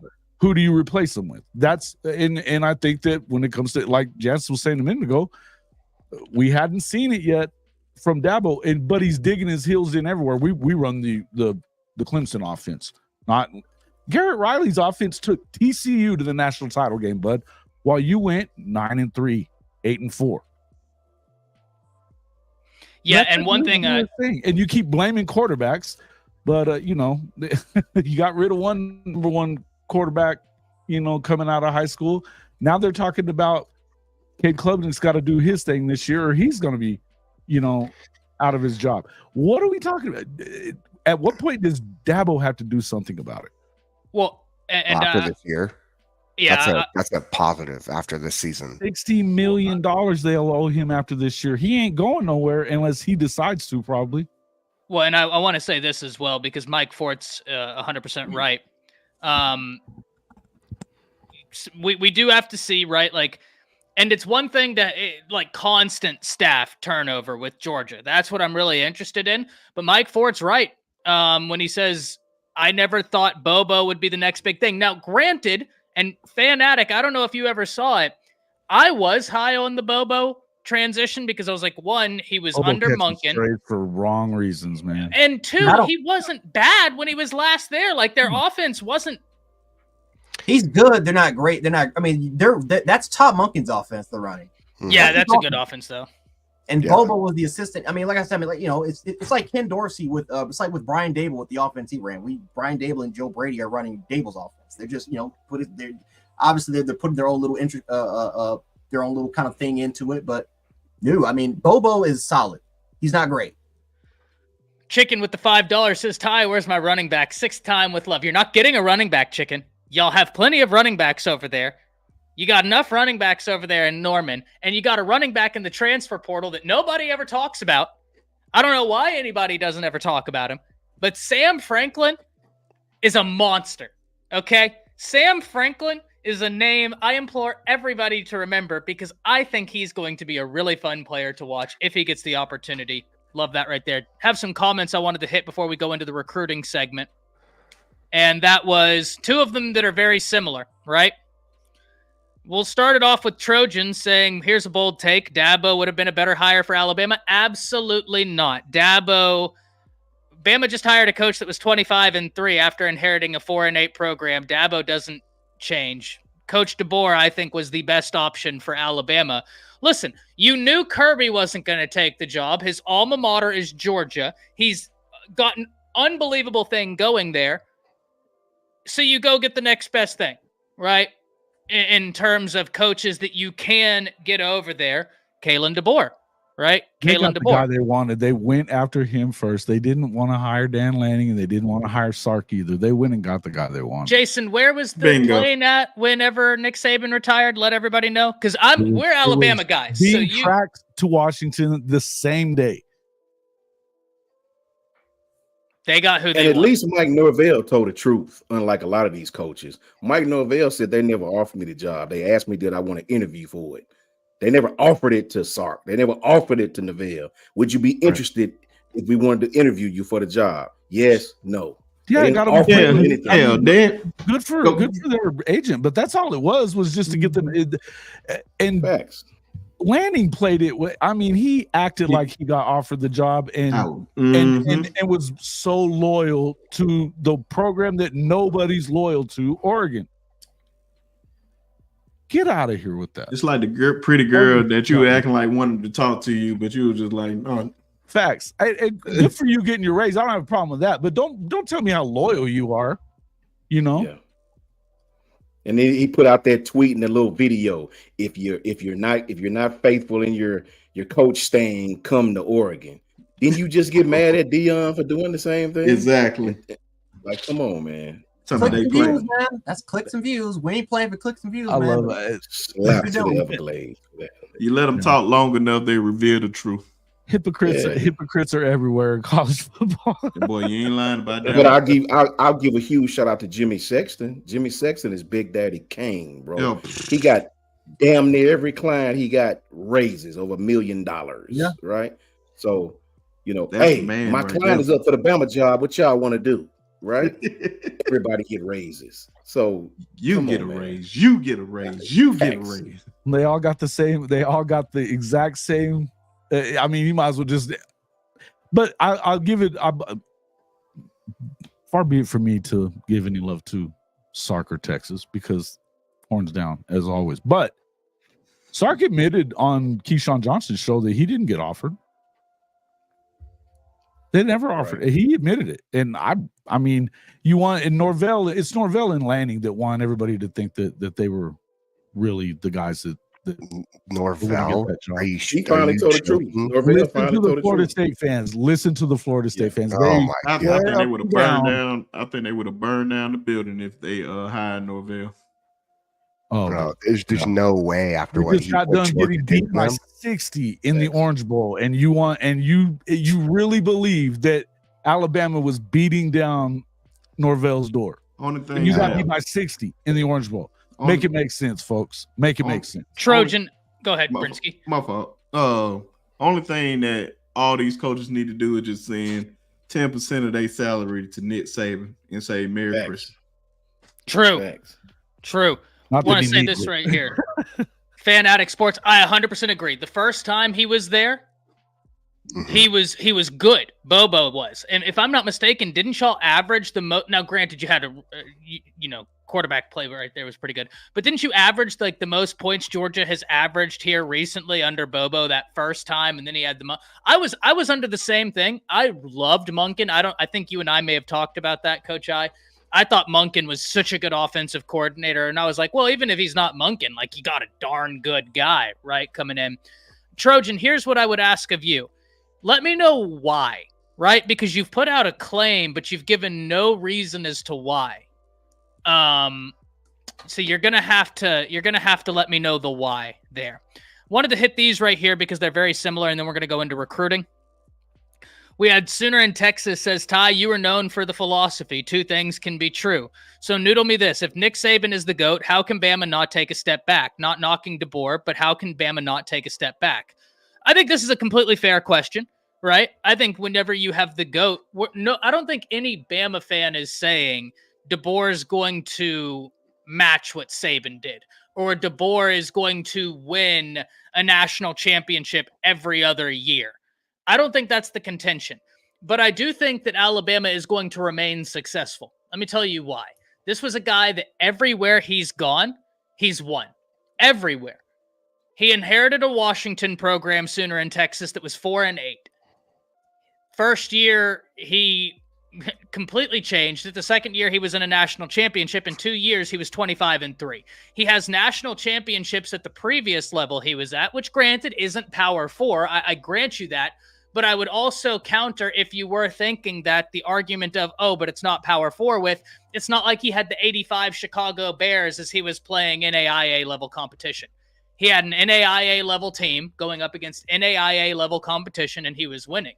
He's won everywhere he's gone, right? Everywhere he's gone. He's 7-0 against Dan Lanning, Steve Sarkisian, and Lincoln Riley. And every one of those guys had just as good of a roster, right? So it's not like it was a major disparity in talent. I'm not claiming he's going to be Nick Saban. And I think right now, if Alabama fans are excited, you'll have to remember they just had the GOAT retire. So they're excited because it's been a range of emotion. We're freaking number 2 in recruiting. They're number 2 in recruiting. Do. And Jason, how many crystal balls were inserted this weekend for 5-star players? Ty Haywood, Caleb Cunningham, Dijon Lee, and they're saying that Bama is at the top or near the top. The battle for Kalik Locke with Texas is going to be fantastic. That's going to be a really fun recruiting battle. Yeah. So you have all of this, right? And 2, the other thing I would say is right now it's way easier to make the playoffs than it was under Nick Saban because it's an expanded field. Now, granted, college football as a whole is more competitive right now than it was 5-6 years ago, right? Like you look at some teams that are really building something and look like they could make some really good impact, no doubt about it. So it's not that I think anybody thinks that Saban is going to just be replicated like that with Kalen DeBoer, but sooner they got a top 4 head coach in college football to come in and be on the heels of Saban. And think about it like this, Sooner. Right now, Alabama still has 15 5-stars on that roster. So everybody said, oh, all the talent left Alabama. That's not true. Pro Football Focus just put out the 2 most talented teams. Roster. It's Georgia and Alabama have the most talent on the team, followed by Ohio State. So I think Alabama made the right hire, right? I don't think there's any question about that. Gentlemen, anything to add in from anybody? Yeah, I'd like to say this real quick. Listen, man, Alabama's culture is already in place, man. It's just like Georgia. It's a reason why kids really, really, really want to go to Georgia, and some want to go to Clemson. It's a culture thing, man. The culture of Alabama, the winning, the lank attitude, that is already embedded in them kids, man. So you take everything Ty just said, right? And you put it with a roster that's already better than most teams' roster, right? You get a capable-minded coach, a coach that understands football, a coach has been successful every way he's been, and you give him resources. What did Courtney Morgan say in his interview with those guys? He said, everything we did at Washington, you bring it here to Alabama, and it explodes because their resources are unreal compared to what we just came from. You're seeing what's happening, man, right? It's very simple. It's not about taking a step back, guys. It's about change. Nick Saban, whether you can read between the lines or not, told you guys this 3 years ago. Said college football is changing. This is not the college football that I signed up for. Now, we were still successful. Damn, they should have won a national championship if Jameson Williams don't get hurt, right? Here's the thing, man. College football is changing. Coach Saban is 28 years from being 100 years old, man. He's 28 years from being 100. It was time, right? So you take the resources, you take the roster, you take great coaches, young guys who understand that college football is changing, and you put them at the place like University of Alabama.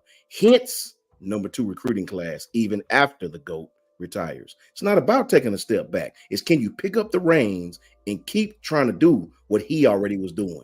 That's what it's about. You already still had a top talent roster. I mean, and this guy is literally, he's coached less than 120 games as a head coach. He's won all but, 12 of them? The whole fact.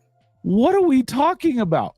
And you really mean to tell me, Trojan? I keep saying. Hold on, and if I can, Jason, because this is facetious. Can Boise get the same level recruits as USC? You're equating a non-blue blood institution to an institution that invests in their football program that has so much history. This is why people get up in arms about Lincoln. You're at a blue blood. You have a step up at the conversation for everybody. Yeah, it's excuse after excuse from these USC fans. Just want to sit here and bash everybody that isn't SC and make excuses for everything that Lincoln Riley is doing to make them soft. What are we talking about? The nerd in me is so happy right now. And I'm sorry, this is so cool. Because in the comments, Fanatic and I, or the Fanatic Sport, we've been talking about Bobo and Munkin, and I didn't realize it was that close. Like that, the nerd in me thinks that's so cool. Jason, continue. I'm good. Yeah. I don't understand what we're talking about. Wondering, is there a difference in the brand capability between Alabama and Washington? Like, what are What are we doing here? Really talking about a freaking blue blood that you can't even lock down California, even LA. You're not even locking down LA. He's not going after LA. That's the crazy part. He's not going after these schools. But he is not going after them. Let me ask you this, though. I want to ask this question. You're going to tell me that you now still believe that they made the right hire 2 years, now almost 3 years ago? No. It's backfired. Over Kalen DeBoer? Oh, it's backfired completely. They have. Excuse my language. They shit the bed. They have trash the bed with Lincoln Riley as their coach. And now you have to. Now it's trust the process. Like Joel Embiid used to say, trust the Armageddon. Trust the process. Ain't no trust the process. Lincoln doesn't even know what the process is. There is no process. Exactly, Jason. There's no process. So, like I remind you guys, 5 players for this year's class. I think either 5 or 6 players for St. John Bosco in modern day. The 2 best high schools in the state of California with over 40 plus D1 offers combined, and you offered both those for this year. 6. How the hell are you offering 6 when they're 30 minutes away from your campus? You're right there. You got J. Sarah Catholic. You got Northern California schools. They don't want to rock with you. The Southern California schools definitely don't want to rock with you. Because again, that's just the rumor that was kind of going on. You can throw a rock from USC and hit St. John Bosco. He has crushed the relationship with some of the California coaches. And I don't know what the issue is, but something's going on that we don't know about, guys. There's something going on. And if you can't get me a great recruiting class, if you can't get me a good recruiting class, what are we doing here? You're not producing on the field. You're not producing off the field. What are we doing?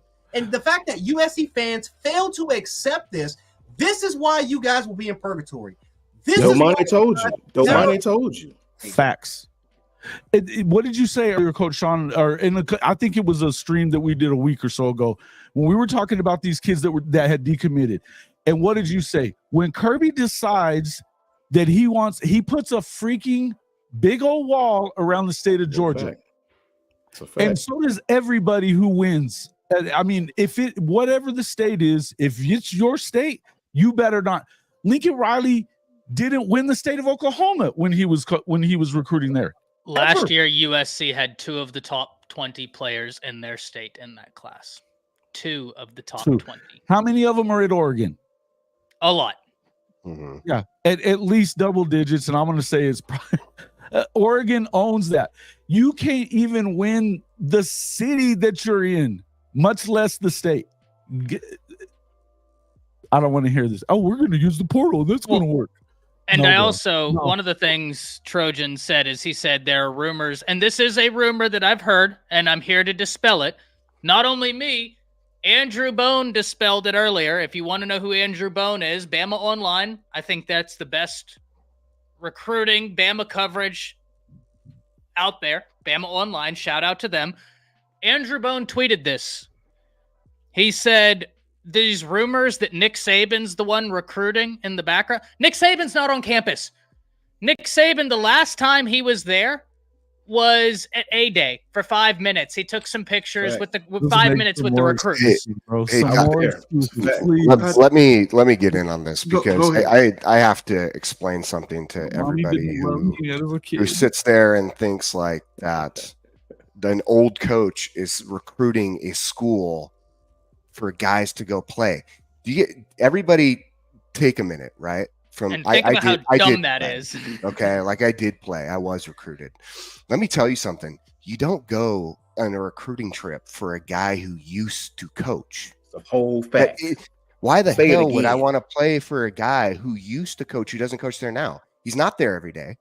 He's not the guy I go to meetings with. He's not the guy who even speaks to me in the player room, in the team room before we go off to offense and defensive meetings or special teams meetings from there into personnel meetings. I'm going to tell you right now. Inconsequentially stupid.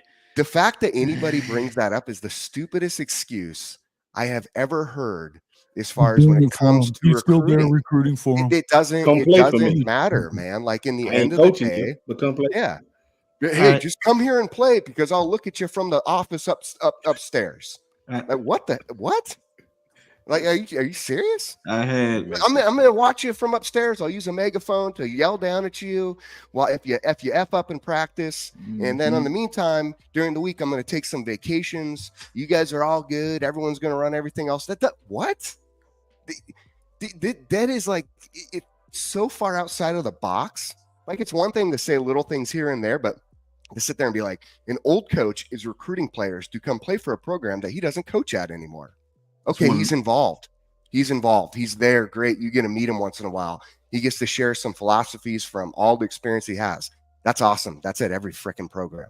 Man, every single program. That's why it was so funny when y'all just brought this up, because I have some partners that have an Auburn channel, and they were saying the exact same thing because they had the top 5 recruiters, and Kellen DeBoer was not even in their top 5. They say, I believe Nick Saban is recruiting these guys. I'm like, come on, bro. It doesn't even make any sense. Who cares what? Here's the other thing. Who gives a shit? That too. Well, the facts are it's just not real. I don't care. If you haven't played college football or like understand the background at all. What I'm telling you, real. What does it matter? That's like me going to Washington, then saying Don James is recruiting me to go to Washington. I know, right? I get it, man. Like yeah, what? I get it. It's like at what point do you stop making excuses for your program being underperforming and start finding a way to get it done? If you're USC and you're going to the Big Ten and you're making $100 million a year, and you really want us to believe that they're not playing the NIL game, because you know what, Ty, you said that the other day. And I had to think about it for a little while, and I took the entire day, and I thought, you know what? He's not wrong. They're not playing the NIL deal. They know that you're not going to win. That was exactly my point, right? They're playing it, but why would you go there when Georgia can play it as well, and Georgia's winning, or Ohio State is playing it and they're winning, right? Like, Jason, I'm so sorry. Continue. No. I was just saying that's the bottom line. It's the exact same thing. We've been saying this in it's last week. You had 2 5-stars go. Julian Lewis on his way out. He's going to Auburn over USC. Dude, well, hold on. I see Trojan Fights next comment. He goes, Pete Carroll's just influencing a visit for USC, and he's been gone long. Mic drop. Here's a mic drop. Pete Carroll is also at University of Washington. Truth.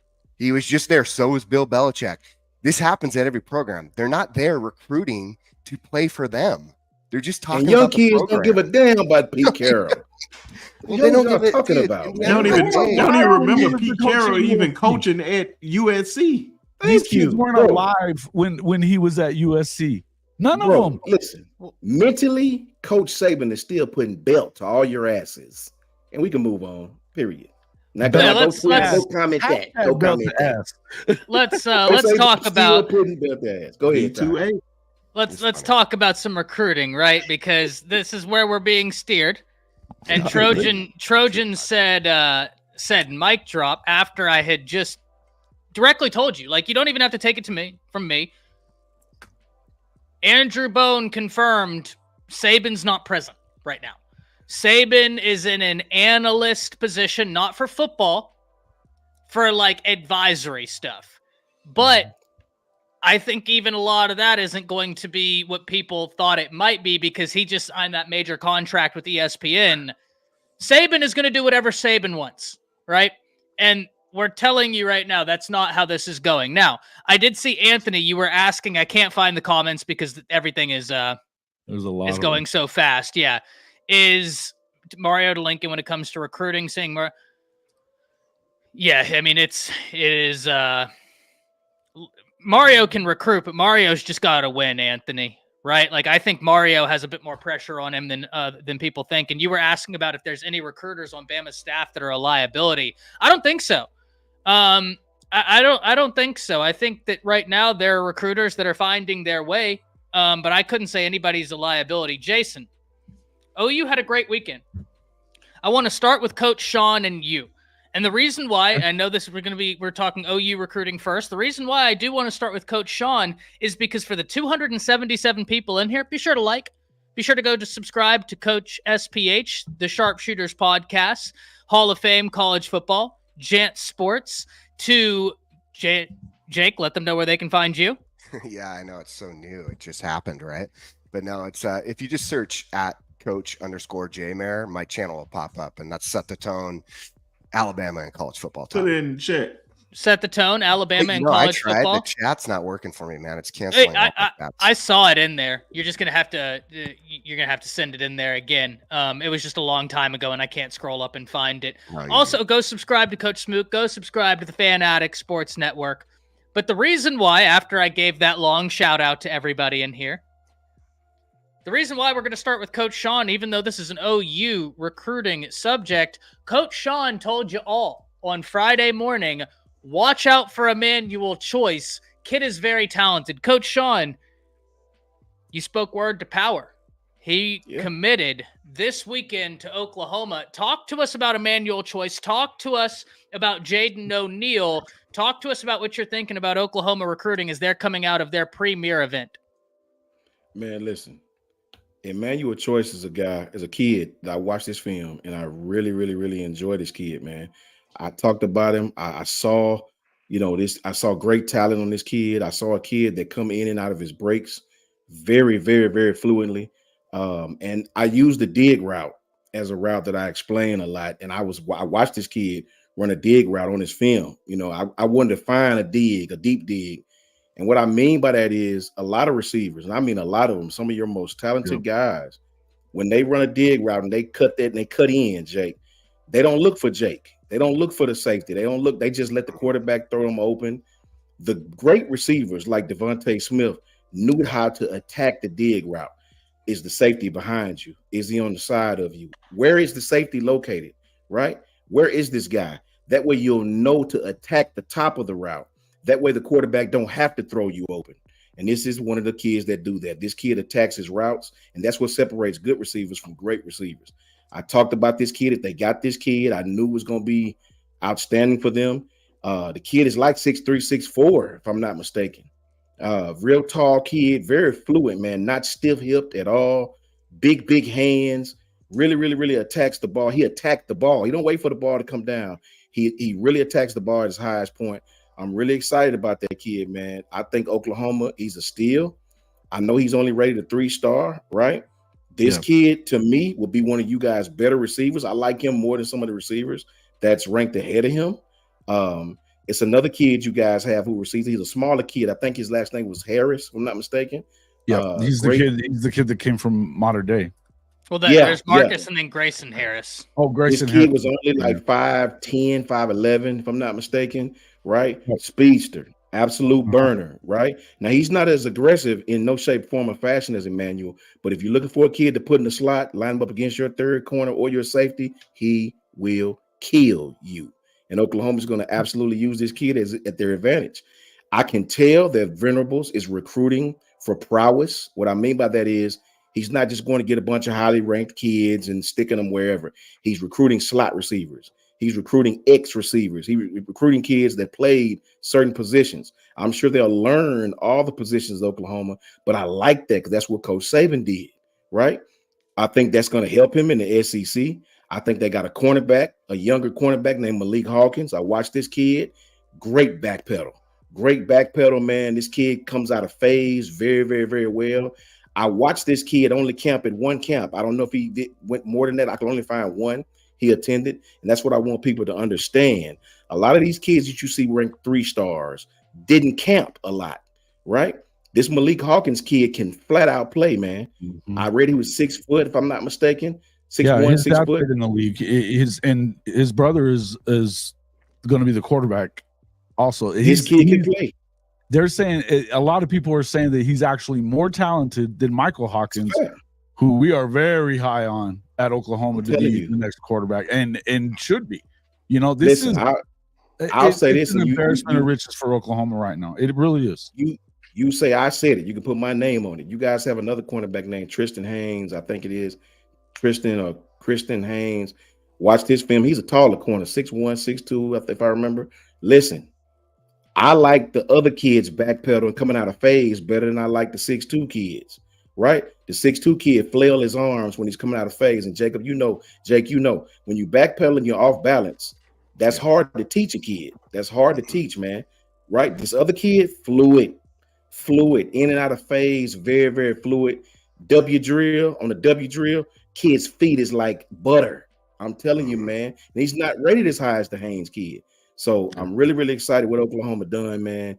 These guys have got great kids. The Harris kid, the wide receiver, butter, right? Emmanuel Choice, wide receiver, absolute monster. And Malik Hawkins, watch. These kids are lower rated, but I like their talent just as much as some of your highly rated kids. Emmett Jones he should have a raise yesterday. And this is something that all the Oklahoma creators have been talking about ad nauseum lately.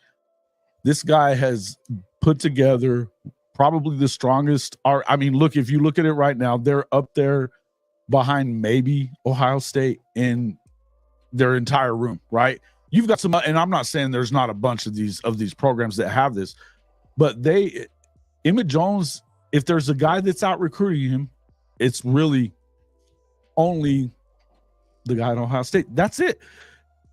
They've got guys, a lot of dudes that are in that 6'4", 6'5" range that have some speed, but they're athletic. You look at Nick Six. He was a 3-star guy when they got him. Of course, he was recruited by the last guys, but this is a guy that you see a lot of similarities when you look at Emmanuel Choice. But what we've seen is, you talked a little bit earlier about samples. It's kind of the same deal with Emmett Jones. He was the coach. I think he was the coach at Skyline, where our coach was the coach at for a good time. He has it locked down. Texas Tech was unbelievably unhappy when they lost him. He's been amazing getting guys to, look, everybody wanted Deion Burks. Everybody wanted Deion Burks in the portal. He got him. It didn't take him but a couple of days, and he was locked in. And Deion Burks is that speed guy that's probably going to go from. He was with Purdue and Hudson Card last year, and at 700, he's probably gonna double up. But the thing is what are you going to do with this offense? With this receiving core, when you've got a guy like Nick on one side, and then you've got him in the slot, and then you still got Jalil Farouk, and all these guys coming up behind him. Jaden Gibson is another 6'6" monster that nobody really talks about. Double one guy, you get killed by somebody else. It really they've done a fantastic job when it comes to that. Emmanuel Choice, I saw people talking, kind of trying to trash him, and we know who they were. That's how you know they haven't watched. Well, no, they were doing it because, and let's not forget that, believe me, Sark offered the guy. He's not going to Texas, but he's trashed because he's, a 3-star and going to Oklahoma. May I give you the list of teams that offered real fast? Yes. And this is the only thing that matters is that. Clemson, Texas, US, and this isn't the full list. This is just the major programs. Clemson, Texas, USC, Utah, UCLA, Ole Miss, Texas A&M, Tennessee, TCU, SMU, Purdue, Missouri, Nebraska, Oklahoma State, Kansas State, Florida, Cal, Baylor, and Arkansas. Not the complete list, just the ones. Yeah, His film don't lie. His film don't lie. If you know what you're watching, the kid's film don't lie, man. And I trust you. You're an offensive coach. This is what you do. He'll be a 4-star. There's no question. What Shotty always says is, Coach, Shotty always talk about, man, all you got to do is see how many of those little white lines they take out at one time. How quick are they at gobbling up the white lines? That's a fact. So, Jason, you got the win for Choice. Then you get O'Neal, right? Who O'Neal in the 26 class, fantastic addition. I love when you get a quarterback recruit early because they help so much. What else can we expect from Oklahoma in terms of recruiting coming out of Champ U Barbecue? Well, you saw Babalola was there. It's been a pretty good weekend, and to me, look, where they're headed with all of this and the way that they're recruiting. Again, we've talked a lot about this. We everybody knows you're going to play with the NIL stuff. They're working on that as well. But the first thing you better be doing is definitely locking down the guys in your state. You have to definitely lock down the guy, and they're building relationships. We're not getting into money talk until you know you want them there. One of the other things, and I think this is completely underrated about what Oklahoma's done and not talked about enough. There was a lot of questions that first year when they were recruiting, and Venables will tell you, no, do not commit and then start taking more visits other places. A lot of people thought that was risky. And in fact, I would have to admit that I thought it was kind of risky because you want them to commit whenever you want them to commit, or this is the way a lot of people play. This is not the way that Brent Venables plays. You might be a silent commit. He doesn't want you announcing anything. And in fact, he would rather you go and take all your visits before you commit. He did it with David Stone this past cycle, right? That he was making a lot of those guys not commit for the longest time. It's worked out. You've lost a guy here and there, you know, in the end, he's stuck to that, and they are building that relationship, telling them, you know what, listen, I want you to go enjoy and take all your visits. Then you make your decision. I don't want, you know, and look, again, as I said, it was one of those things that you look and you're like, that's kind of a ballsy thing, you know? You want to try to lock them down, but he knows that he says if we're going to take a scholarship off the table whenever we offer you this, we're not going to offer another guy here. So we want you to do the same with us. So look, I think he's done a great job with I mean, look, if you look at the roster, Lincoln Riley to now, that's the other thing. Lincoln did no better in offensive recruiting, and he's had Heisman Trophy winners, first round picks. In fact, 3 of them. He beat him for Taylor Tatum last year. This last cycle. Number 1 running back in the country. They continue to get these studs on offense. They look like they're going to be in good shape for these 5-star guys. They're probably going to get one of them. If you look at Ryan Foji, a lot of people will tell you that he's going to be a 5-star. He was a 400 ranked guy, and now he's in the top 100 once he got identified by Bill Beaton, which is why you can't just look at stars, because they don't. PJ Adebawari was in a 3-star that shot up to top 5 overall in the country after Miguel Chavis identified him. I mean, they're doing the right thing, and the rankings are going to be what they are. I think you really have to go back and look at rankings 4 years down the line when you see what they really became, some of those guys. I would tell you that I believe that Devon Mitchell from last year, if he's a 26 guy, if he stays in the 25 class, he's a top 10 overall prospect. He goes into the 24. He's still top 100 in some of them, but drops out of it in the composite. You don't get credit for that being a 5-star, but he was a 5-star, right? That's the whole point. Your rankings, they're going to mean what they mean.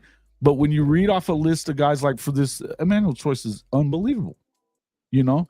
Then you go and you get Jaden O'Neal, who he's next level throwing the football.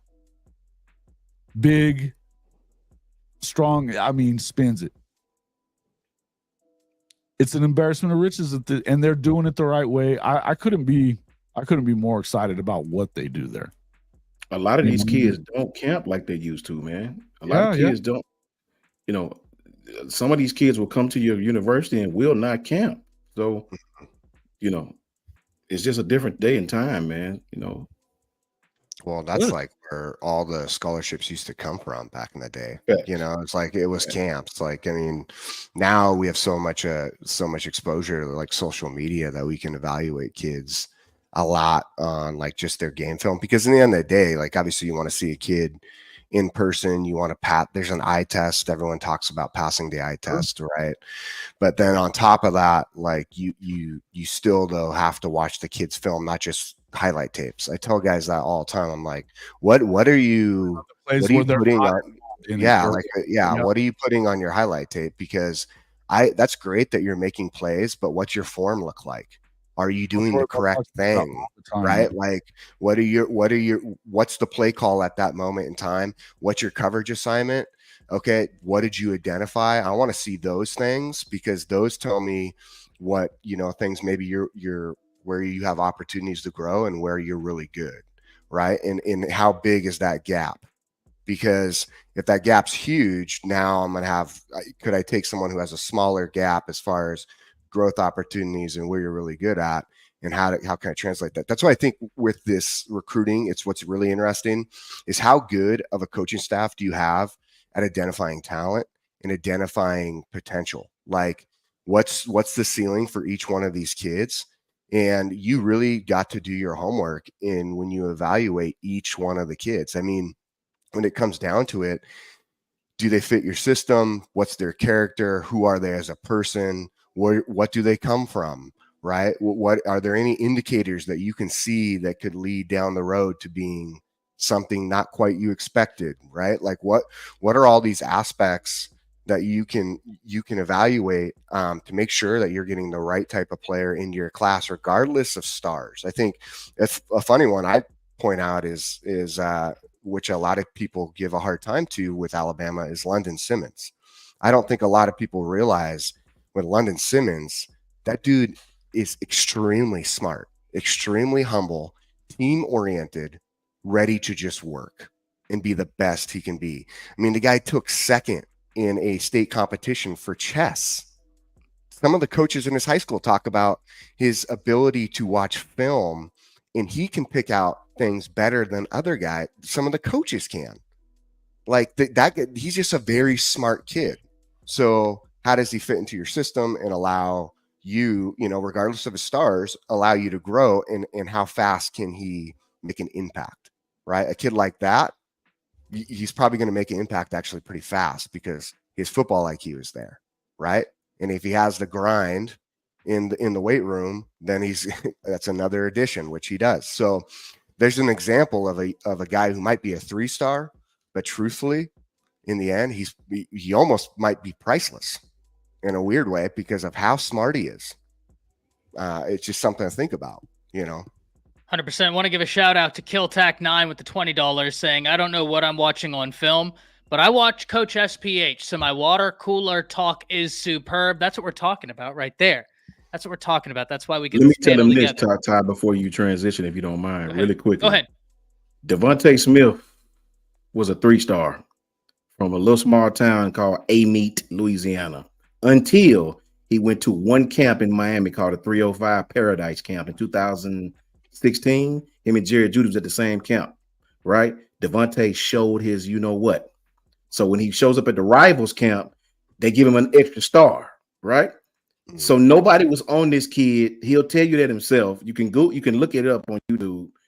Don't be fooled by some of these stars, man. 5 stars are great. Don't get me wrong. But please believe there's some 3-star kids out there that a lot of people don't know about a lot that can play just as well as some of these kids that you think are 5 stars. Please believe that. It's just the money. It's just the money. They can't afford to go to all these places. Yep. And some of these 5 stars, like they're no brainers, like a Jeremiah Smith, Julio Jones, or AJ Green. Those types of players. Different. Yeah. Mm-hmm. Not to mention, let's be honest, parents are stubborn, man. Like you know what I'm saying? Like you get invitation, like a coach may come to a parent and say, like, hey, this camp invited your son out to kind of play. Okay, well, that's fine. Where's the camp located? It's located, let's just say he's from New York. But the camp is located in Florida. Hell no. These parents are like, hell no, I'm not sending my kid out there to Florida, especially when I got to pay for it. I mean, are you paying for it? Like, what's going on here? And so, there are parents that, of course, that they will pay the money to do it. But there's parents out there that they have the money, but they still won't do it just because, for the most part, they don't trust that in particular environment. Like a lot of kids, let's be honest, a lot of kids, thousands of kids don't even know about camp settings. Nowadays, yes, I think it's starting to kind of grow on them. But let's be honest here, guys. Like the camp setting, and this is what I think. I think camp settings are overrated. I think they're overrated as hell. Because the best kids sometimes don't even really go out. Sometimes they'll stay kind of indoors. They're thinking about their training. Some kids, hell, they don't even have trainers. They train themselves. They have to do it all kind of themselves. And yet that kid is so damn talented that he's not really getting the offer. The only way that they can get their offer is by sending in a Huddy tape. Emailing coaches, sending in a Huddy tape. Josh Allen was a perfect example of that. Didn't go to any camps. All he did was send his film out to every coach he possibly can get his hands on. Every coach denied him, but a JUCO offer. He went to that JUCO school for 2 years, put in his offer, sent it to, emailed every coach with his film at the JUCO level, tearing it up. One school offered him. That was Wyoming. Josh Allen ended up becoming a top 10 pick. All because of that. The talent was there. He didn't go into any camp settings and stuff like that. His parents wouldn't send him. They were farmers. They were really rich farmers, but they didn't send him out to any camp settings. They didn't even know about it. So like we got like these again, camps are a great indicator about what kids are today, but it's not. It shouldn't be the indicator. But it is what it is. You know what I'm saying? Like a tour. Justin Jefferson was a 2-star. Look what he became. There's so many kids, man, that are no star ranked kids, 1-star, 2-star, 3-star kids with limited opportunities compared to the average 4 to 5-star player that goes to a crap ton of camp settings. That goes to a crap ton of them. So that's true. Stars are not the end all. Go ahead, Coach. Oh, I'm sorry. I prefer the straight up 7-on-7 competitions because these highly rated camps, a lot of these kids, it's just like Coach Jay just said, a lot of these kids don't even attend, right? But if you can catch you a good 7-on-7 tournament where you got a top receiver going against a top DB and let them work against each other, the coaches will put them against each other on purpose, right? You know what I mean? I know that personally just from my own experiences. And shout out to Quez Watkins and Chadarius Townsend, A2 Eagles. Coach Sean loves you even to this day. Right? 7-on-7 will really tell you who's competitive, who dropped their head when they had a bad game. You'll see these kids get locked up by a great DB. They'll pout. You'll tell them, oh, yeah, he's soft. Yeah, he's a 5-star, but he's good and tender. He's good and tender. It will show you. 7-on-7, you can't hide, right? The camp setting, these big camp settings, is glitz and glamour. They don't really pay attention to the lower rated kids. It's all glitz and glamour. The 7-on-7 tournament, one team against another, you can really tell who's competitive and who about their business. Facts. 100%. And the stars, listen, stars are great. They're not the end all be all. This is what I've always said, right? This is why we miss him dearly today. But Chris Williams is always in here. He's the resident Auburn fan. He tried to shade last weekend Alabama because they had gotten a win for Simmons, who's a 3-star, saying that Auburn doesn't take 3 stars at all. Meanwhile, a third of their recruiting class is 3 stars. But my retort to him was this: that's fine. I don't care if if your coaching staff knows what they're looking for. I don't care if you got a 3-star. Celebrate it. Why? Because evaluation is the king, right? Like if you know what your because when they're doing stars, it's almost like a blanket statement. It's not taking account into scheme. It's not taking account into coaching fit, culture fit, nothing like that. So that's where it's up to your coaching staff to look at what they need, look at the boards and say, this is what's best for us. If you're just recruiting off of the site, that's not going to get it done. You have to recruit to the culture, to the scheme, and recruit what's best for you, right? So stars are great. They're great, but they're not the end-all, be-all. And Big Bama Brand with the $10 saying, if they ain't wearing crimson, F them. And Bama Brand, what better time for us to hit this right here than by transitioning to Alabama, ladies and gentlemen. They say it's a cold summer. I say it's on fire, right? There is something going on right now, and this is what I mean when I say hype is a very powerful thing. Hype is something that a lot of people are like, oh, it's just all hype right now. What can you do with that hype? If you can transition that and mobilize it, hype can be an incredibly powerful thing. Ladies and gentlemen, as we talk right now, Alabama got another big-time commitment this weekend in Micah DeBose, one of the top offensive linemen in the nation. But it's not just that. They have received crystal ball predictions for 5-star tackle Ty Haywood, for 5-star defensive back Dejon Lee, and for 5-star wide receiver Caleb Cunningham, while Steve Wiltfong has stated that he believes Bama is at or near the top for both a Derek Meadows and a Khalil Lockett. Now, I've said this before. I think Lockett's going to be hard to lift out of Texas, but this Bama coaching staff is doing an incredible job. I want to start with Jance, and we will go and end with Coach Sean on this one. Jance, talk to me about Alabama recruiting right now. Should people be surprised?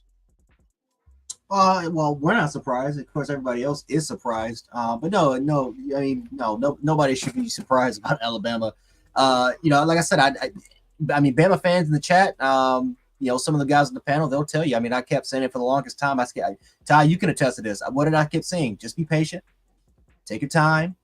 Everything is going to resolve itself out. I said this after when Nick Saban left. I wasn't worried one bit that Alabama was going to fall off from recruiting. I knew that this team was eventually going to go back on top, and like we do this every year, even with Saban here. We do this every single year. Courtney Morgan, when he first got hired, you can go back to one of the tweets. One of the first things he tweeted was literally that ice cold emoji. He knew. I mean, he was confident in his ability. Kalen DeBoer was confident in this particular recruiting staff for them to put in the work. And listen, I mean, all the credit in the world has to be given to this entire staff, right? This is not Nick Saban as a general manager anymore, right? This is a full team effort for everybody, and it is what it is. I'm just happy. I'm happy for the most part that we're just getting back on track. I think I'm just most happy that we're just shutting up the naysayers. That's been talking all the crap, and even the naysayers that continue to just make excuses about, well, Nick Saban's the one that's doing all the hiring, and that we're now paying players millions of dollars for them to come here. It's just the same excuses all over. You can never win. You just can't win against these guys. The only time you can shut these people up is on the field. It is what it is about these naysayers. But no, I mean, like I said, we talked about this last week in terms of visitation. We knew it was going to be a big weekend. Justin Smith, he tweeted out that, like, hey, this could be one of the biggest weekends in Alabama history. And after when it was all over, he said, dude, this might have been one of the greatest recruiting weekends ever. And so when you take a look at guys like Dijon Lee, Meadows, you look at Justice Terry, I mean, you look at Caleb Cunningham, Micah Du Bois made his commitment literally on his official visit. Ty, all those dudes, everybody was impressed. And now it's to a point now where we got a lot of guys favored. We didn't win out everybody. I think Justice Terry's going to make his commitment to Georgia pretty soon, right? And I don't think we won over everybody, but we did impress.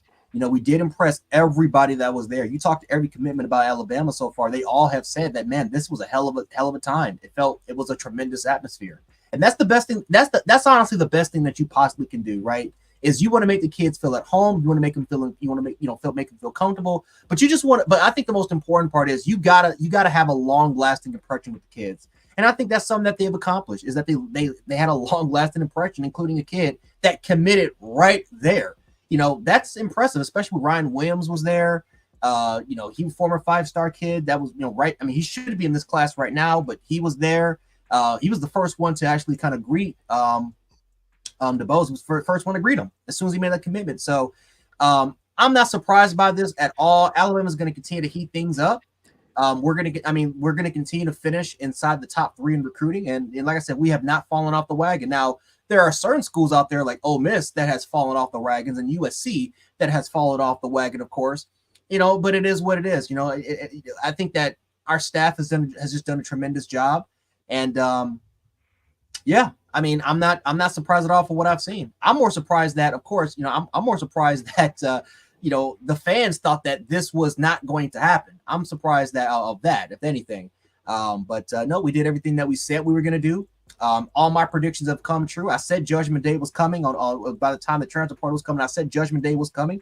Judgment Day is officially around.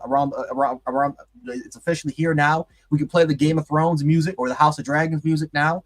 And do I need to go get Grandalf? Yes, please, if you can. Oh, there goes the camera freezing. Dang.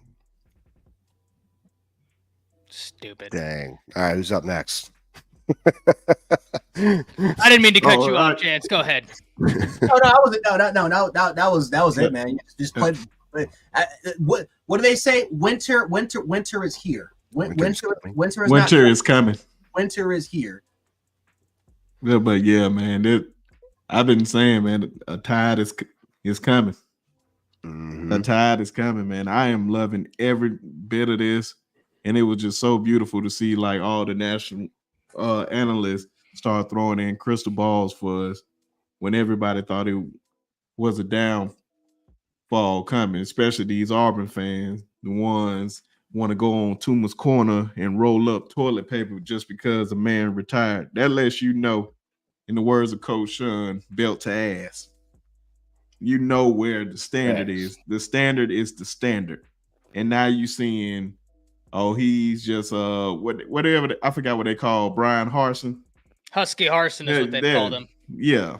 And they thought he wasn't going to come down here and recruit.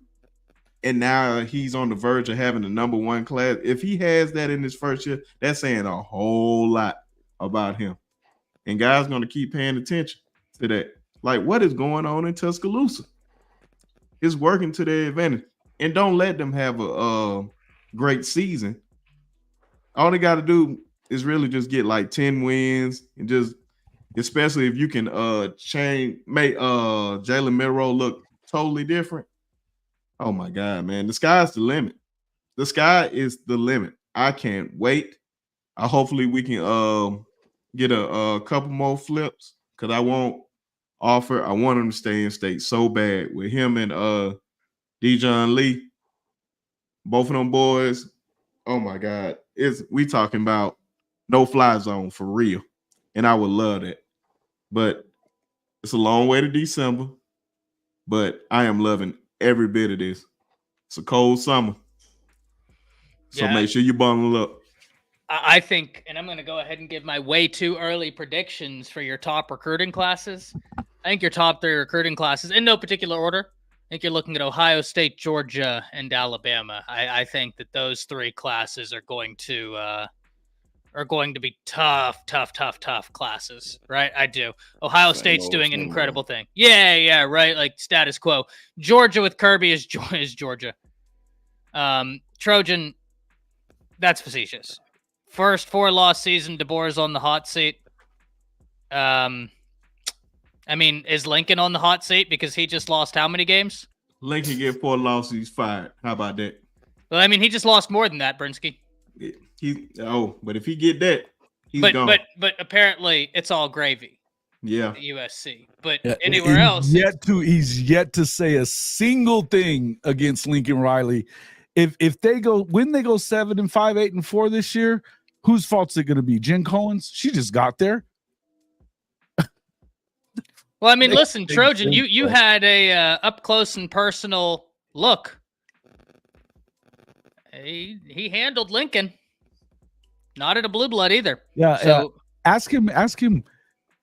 Who would you rather have right now, Kalen DeBoer or Lincoln Riley? I know who I'd rather have. Hayden outside of the club and can't even get in. Can't even get in.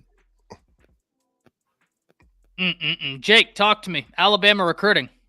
Yeah, man. Talk about some serious momentum. I think Alabama's doing a great job. I think obviously from a coaching standpoint, you see how strong each one of the coaches are at recruiting their individual positions. We see like the relationships being built that are very real, sincere, they're genuine. The players feel it, their families feel it. They like that. You know what I'm saying? Yeah, you're not going to get every single person, right? But from the way this momentum is rolling, it feels like you could get every single person. Let's be honest. It will be interesting to see kind of the breakdown as far as I know the commitments. Derek Meadows moved his commitment date up. Josiah Sharma, defensive lineman, he's coming up with his commitment date, I think shortly or soon. Dejon Lee is this next week. I imagine we hear something from Caleb Cunningham soon. Ty Haywood. I mean, there's a number of guys who could keep going on and on. And yeah, we're not out. I do not think we're out of the battle with Justice Terry. I'm going to be honest with you guys. It'll just be interesting how that plays because I know there's a lot of other stuff involved. And of course, Lockett and he's going to be an interesting one. I think there's a favor towards Alabama personally. I do. And I think that's the connection with Key Russ. You know what I'm saying? I really think that recruiting is hard. That's where I go to next is these players, the guys currently in this class. You give a shout out to like Luke Metz. You give a shout out to Duke Johnson, right? You give a shout out to, Key Russ. Honestly, all the guys are doing a really good job. Mike Carroll's doing a good job. Jackson Lloyd's throwing stuff out there. Jaden Harmon's doing a good job. All these guys who are active on social media are doing a great job of giving that support to these guys on the visits and saying, hey man, we want you a part of this. I think what's interesting with this is you look at the guys on campus right now, there's something to be said when the players currently are saying, we want you to be here. We want you to be a part of this. You watch the video of Micah Dabo's, his commitment. What does Ryan Williams do? He jumps on and gives him a big hug. I'm going to be honest with you. That makes you feel like you're at home. That makes you feel like you are part of the family. There's a lot of people who say family and they are not, that's not how you're treated. You get on there and you got to almost earn your way into the family. I get it. You got to earn your way onto the field. You got to go compete. But when you're outside of the field, outside of competition, how close is your brotherhood? Like legitimately, like how close is it? And that's where I say the brotherhood here at Bama, this bond within this team is very, very strong. And you're seeing it. I mean, the players are getting excited when guys commit. I mean, doesn't matter what stars they are. Everyone's getting excited. Like the point is it's a true like home feeling.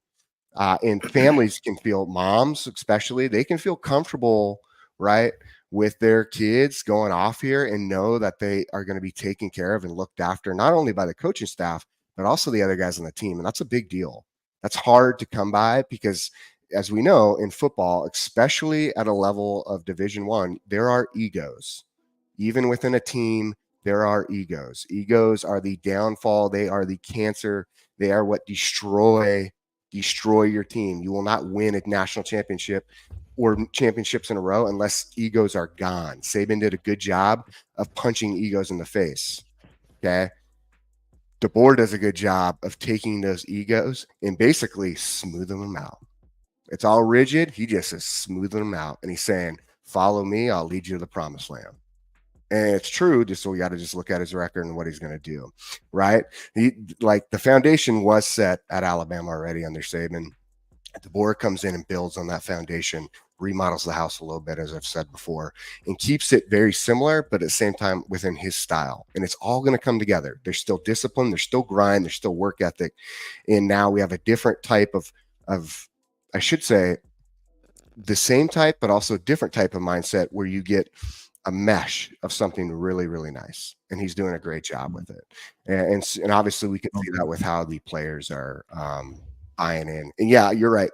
I do keep forgetting Dawson Merritt, and I shouldn't, because they're most likely should see something very soon on Dawson Merritt, an edge, phenomenal player, right? Yeah, if we could grab Merritt and Hill off the edge, it would be, oh man, it would be great. There's a lot of storylines within this recruiting time frame for Bama, and that's going to be really interesting. Shout out to Matt Rule, though. He's made that Merritt battle very interesting. Yeah, I gotta give credit to that Nebraska staff. Mm-hmm. They've done a great job in that Dawson Merritt battle. I'm excited to see where he ends up. Coach Sean, I want to finish with you, but Jason, I don't think you gave your input from the outside looking in Alabama recruiting right now, and that they're on fire. What are you thinking? Fire. I think Josh Pate might have been playing part of his interview with him earlier in the year when he did his little tour thing. But he was talking about, look, we know what we didn't know coming in here, but when you have a program like this look, it is set up for him to be successful, but he went and found top-notch recruiters that are top-notch coaches to come in. I mean, look, it's not like they can go and when they come to get you at Alabama, they want you to come be the coach. They know you can coach, and they have a system to help put in place to get it behind you. Look, he doesn't have to be a guy from the South to get recruits. He has to hire the right coaches and put points on the board when it comes to offenses. They've already got the most talent in the room. All they got to do is just go in there and tweak the little things that they needed to tweak to win again. If you go out there and you put up 10 wins and you go to the playoff this season, all is well. They're number 2 in recruiting, though. That was the big question everybody had, is what are they going to do with recruiting? And then you got people like Trojan, oh, well, Saban's doing the recruiting for him. Who gives a shit? Even if he was, they're still number 2. It is a stupid narrative because he's not coaching you. But in the end, who cares? The people that make these excuses are, it's just poverty stuff. It's stupid stuff that you're going to make excuses for why you lost this game or why you lost that game and why you're losing recruits. Look, they're getting recruits because they are doing like what Coach Sean was saying earlier about Kirby Smart. They're not trying to do everything that Nick Saban did. They're not Nick Saban. They don't need to be. Hey, Jason, I don't mean to interrupt. I just threw this out there. I actually, guys, I got to bounce because I think I got to jump over to Coach Smook for his show because that starts at 8 p.m. Central. So, yeah, I much love everybody here. Thank you guys for supporting my channel. Ty, he texted me, Jake. He said give him the 8:15 so he can set up. Okay, good. All right, well then we're good if we have till 8:15. Yeah, he doing this opening. Okay, good, cool. But 100%. I didn't mean to interrupt. Sorry, my bad. No, I think it's funny that you're not really, if you are hating on what they're doing there at Alabama, it's just out of hope that they're not going to continue to be. How many times have you guys heard me say, far be it for me to be the guy that predicts the downfall of Alabama? I'm not going to do it. Not while they have the number 1 talent roster in the country.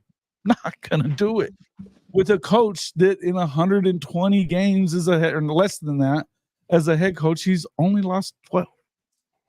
I'm good. I think you said it best. The best word is hope.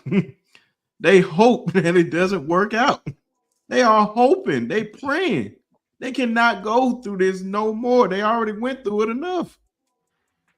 Out of all these Auburn wins, I just don't like Auburn, of course. But I'm just using Auburn because anytime you get to shit on them, it's a beautiful thing. But just think of all the Auburn wins over the years. They've been some historic wins. Like they just don't just flat out just win. It's just some historic stuff that just happened for them to win. They just want to just beat Alabama like the years when they were beating us 6 years in a row. But they know what time it is. You are the little brother of this state. Stay in your lane. Love it. Coach Sean, bring us home. What do you think about Alabama recruiting right now? What I think is this, and I'll keep it simple and sweet, man. The bottom line is this. When you look at these guys who are coming to Alabama, who are visiting Alabama, who are committing to Alabama, and you look at how the staff is doing it, it's completely different than what Coach Saban done. You look at the amount of recruits that they had on campus at one time. Coach Saban never had 250 recruits on the campus at one time, ever in the history of 17 years of being at Alabama. Not one time. Coach Saban never allowed cameras and coaches to have cell phone cameras on the field, giving personal messages to recruits. So the way they're going about this is completely different than what Coach Saban done. So if Coach Saban is recruiting these kids and he's not even going to be coaching there, then I would like to say respectfully, you probably, your elevator don't go all the way up to the top floor. You probably kind of in the damn food column, right? Be careful, we're talking to Detroit, right? That's just my humble opinion. Me, you clearly don't know what the hell you're talking about, and I would question whether you know a football if a soccer ball hit you in the damn face. So my thing is this: you get all these kids on campus, and these kids seeing what these guys are bringing. These kids are seeing that this coach is a real coach as far as a competent offense. They're seeing this guy's history. You take youth, you take recruiting, you take the history of Coach Saban, the history of the Alabama football, and a great coach. And this is what the resources at Alabama, and this is what you're seeing. Now, on the flip side, it's a bunch of you out there, you little critters, you little people out there that hope Alabama. That's why you got people like Matt Moscano. Like he's hoping that Keelan don't work out. And he's hoping, right? Right? What? You're hoping. You just can't believe that Alabama is still doing this well without the GOAT. So you're trying to find any little stick you can pick up and say any little thing. Well, here's the reality of it. Coach Son is here to bring you reality, see? You know what I mean? Coach Son is here to bring you the truth, because the truth is in the details, man. Alabama's going to be just fine. Alabama's going to put belt to a lot of your asses this year. And you're gonna be mad. You're gonna be upset. You're gonna say, "How could this possibly be?" You're gonna storm off with your jaws are gonna be hurting because you're gonna bite down on your teeth real hard, and you go clench your fists when the truth is right in front of you. Alabama's doing great things in recruiting. Recruiting is the lifeblood of the program. The money is plentiful. Alabama's setting a standard in NIL, what they're gonna do. You can take it, you can leave it, go somewhere else, or the future is here. Dijon Lee, he's coming. Sanders, not Sanders, but the other young offensive tackle, he's coming, right? So just prepare for it, man. That's all I got to say. Just prepare for it. If you be honest with yourself, it won't hurt as bad. The truth is in the details. Well said. I think that the fact that they've evolved the way that, not trying to be Nick Saban, they're not. It's a fact. They're doing things differently. They're throwing parties and bringing in guys in a different way. Saban had his way of doing it. It's great. He's the GOAT. You can't, but what would make you think you could do it the same way as him? You know, it just doesn't make any sense. If you didn't already coach with the guy, then why would you think that? I don't know, man. To me, I think they're doing a great job. It's like I said, I'm the last dude that's going to predict the downfall of Alabama at this point, because right now they're still there when it comes to talent, and they have a coach that is proven to be a winner. The only question that you have is Womack the guy for the defense? Are they going to be able to continue where they were defensively? If you have an offense that's probably what this offense is going to be, you don't have to be the same. You just got to be, pretty good. Mostly, top 50, top 40. Right? Yeah. I mean, you want to be top 30. You don't want to be the exception as opposed to the rule. And scoring defense is in particular, that's the important one, right? I mean, if they score less, you win. So yeah, if you're top 20, top 30 in scoring defense, that offense probably should be enough to get you a lot of wins. I don't know. But I think they're going to be fine on defense too. They still have a lot of talent in the room. So if this coach is good, we'll know. Love it. Love it. Ladies and gentlemen, we are just about 2 hours and 30 minutes into this. We have got to hop off. I have got to eat. Yeah, me haven't eaten all day. I got to get something to eat. So we're going to go straight down the line, let everybody know where you can find all these great guys' content. Coach Sean, we'll start with you. We're going to end with the one and only Jance. Coach Sean, let them know.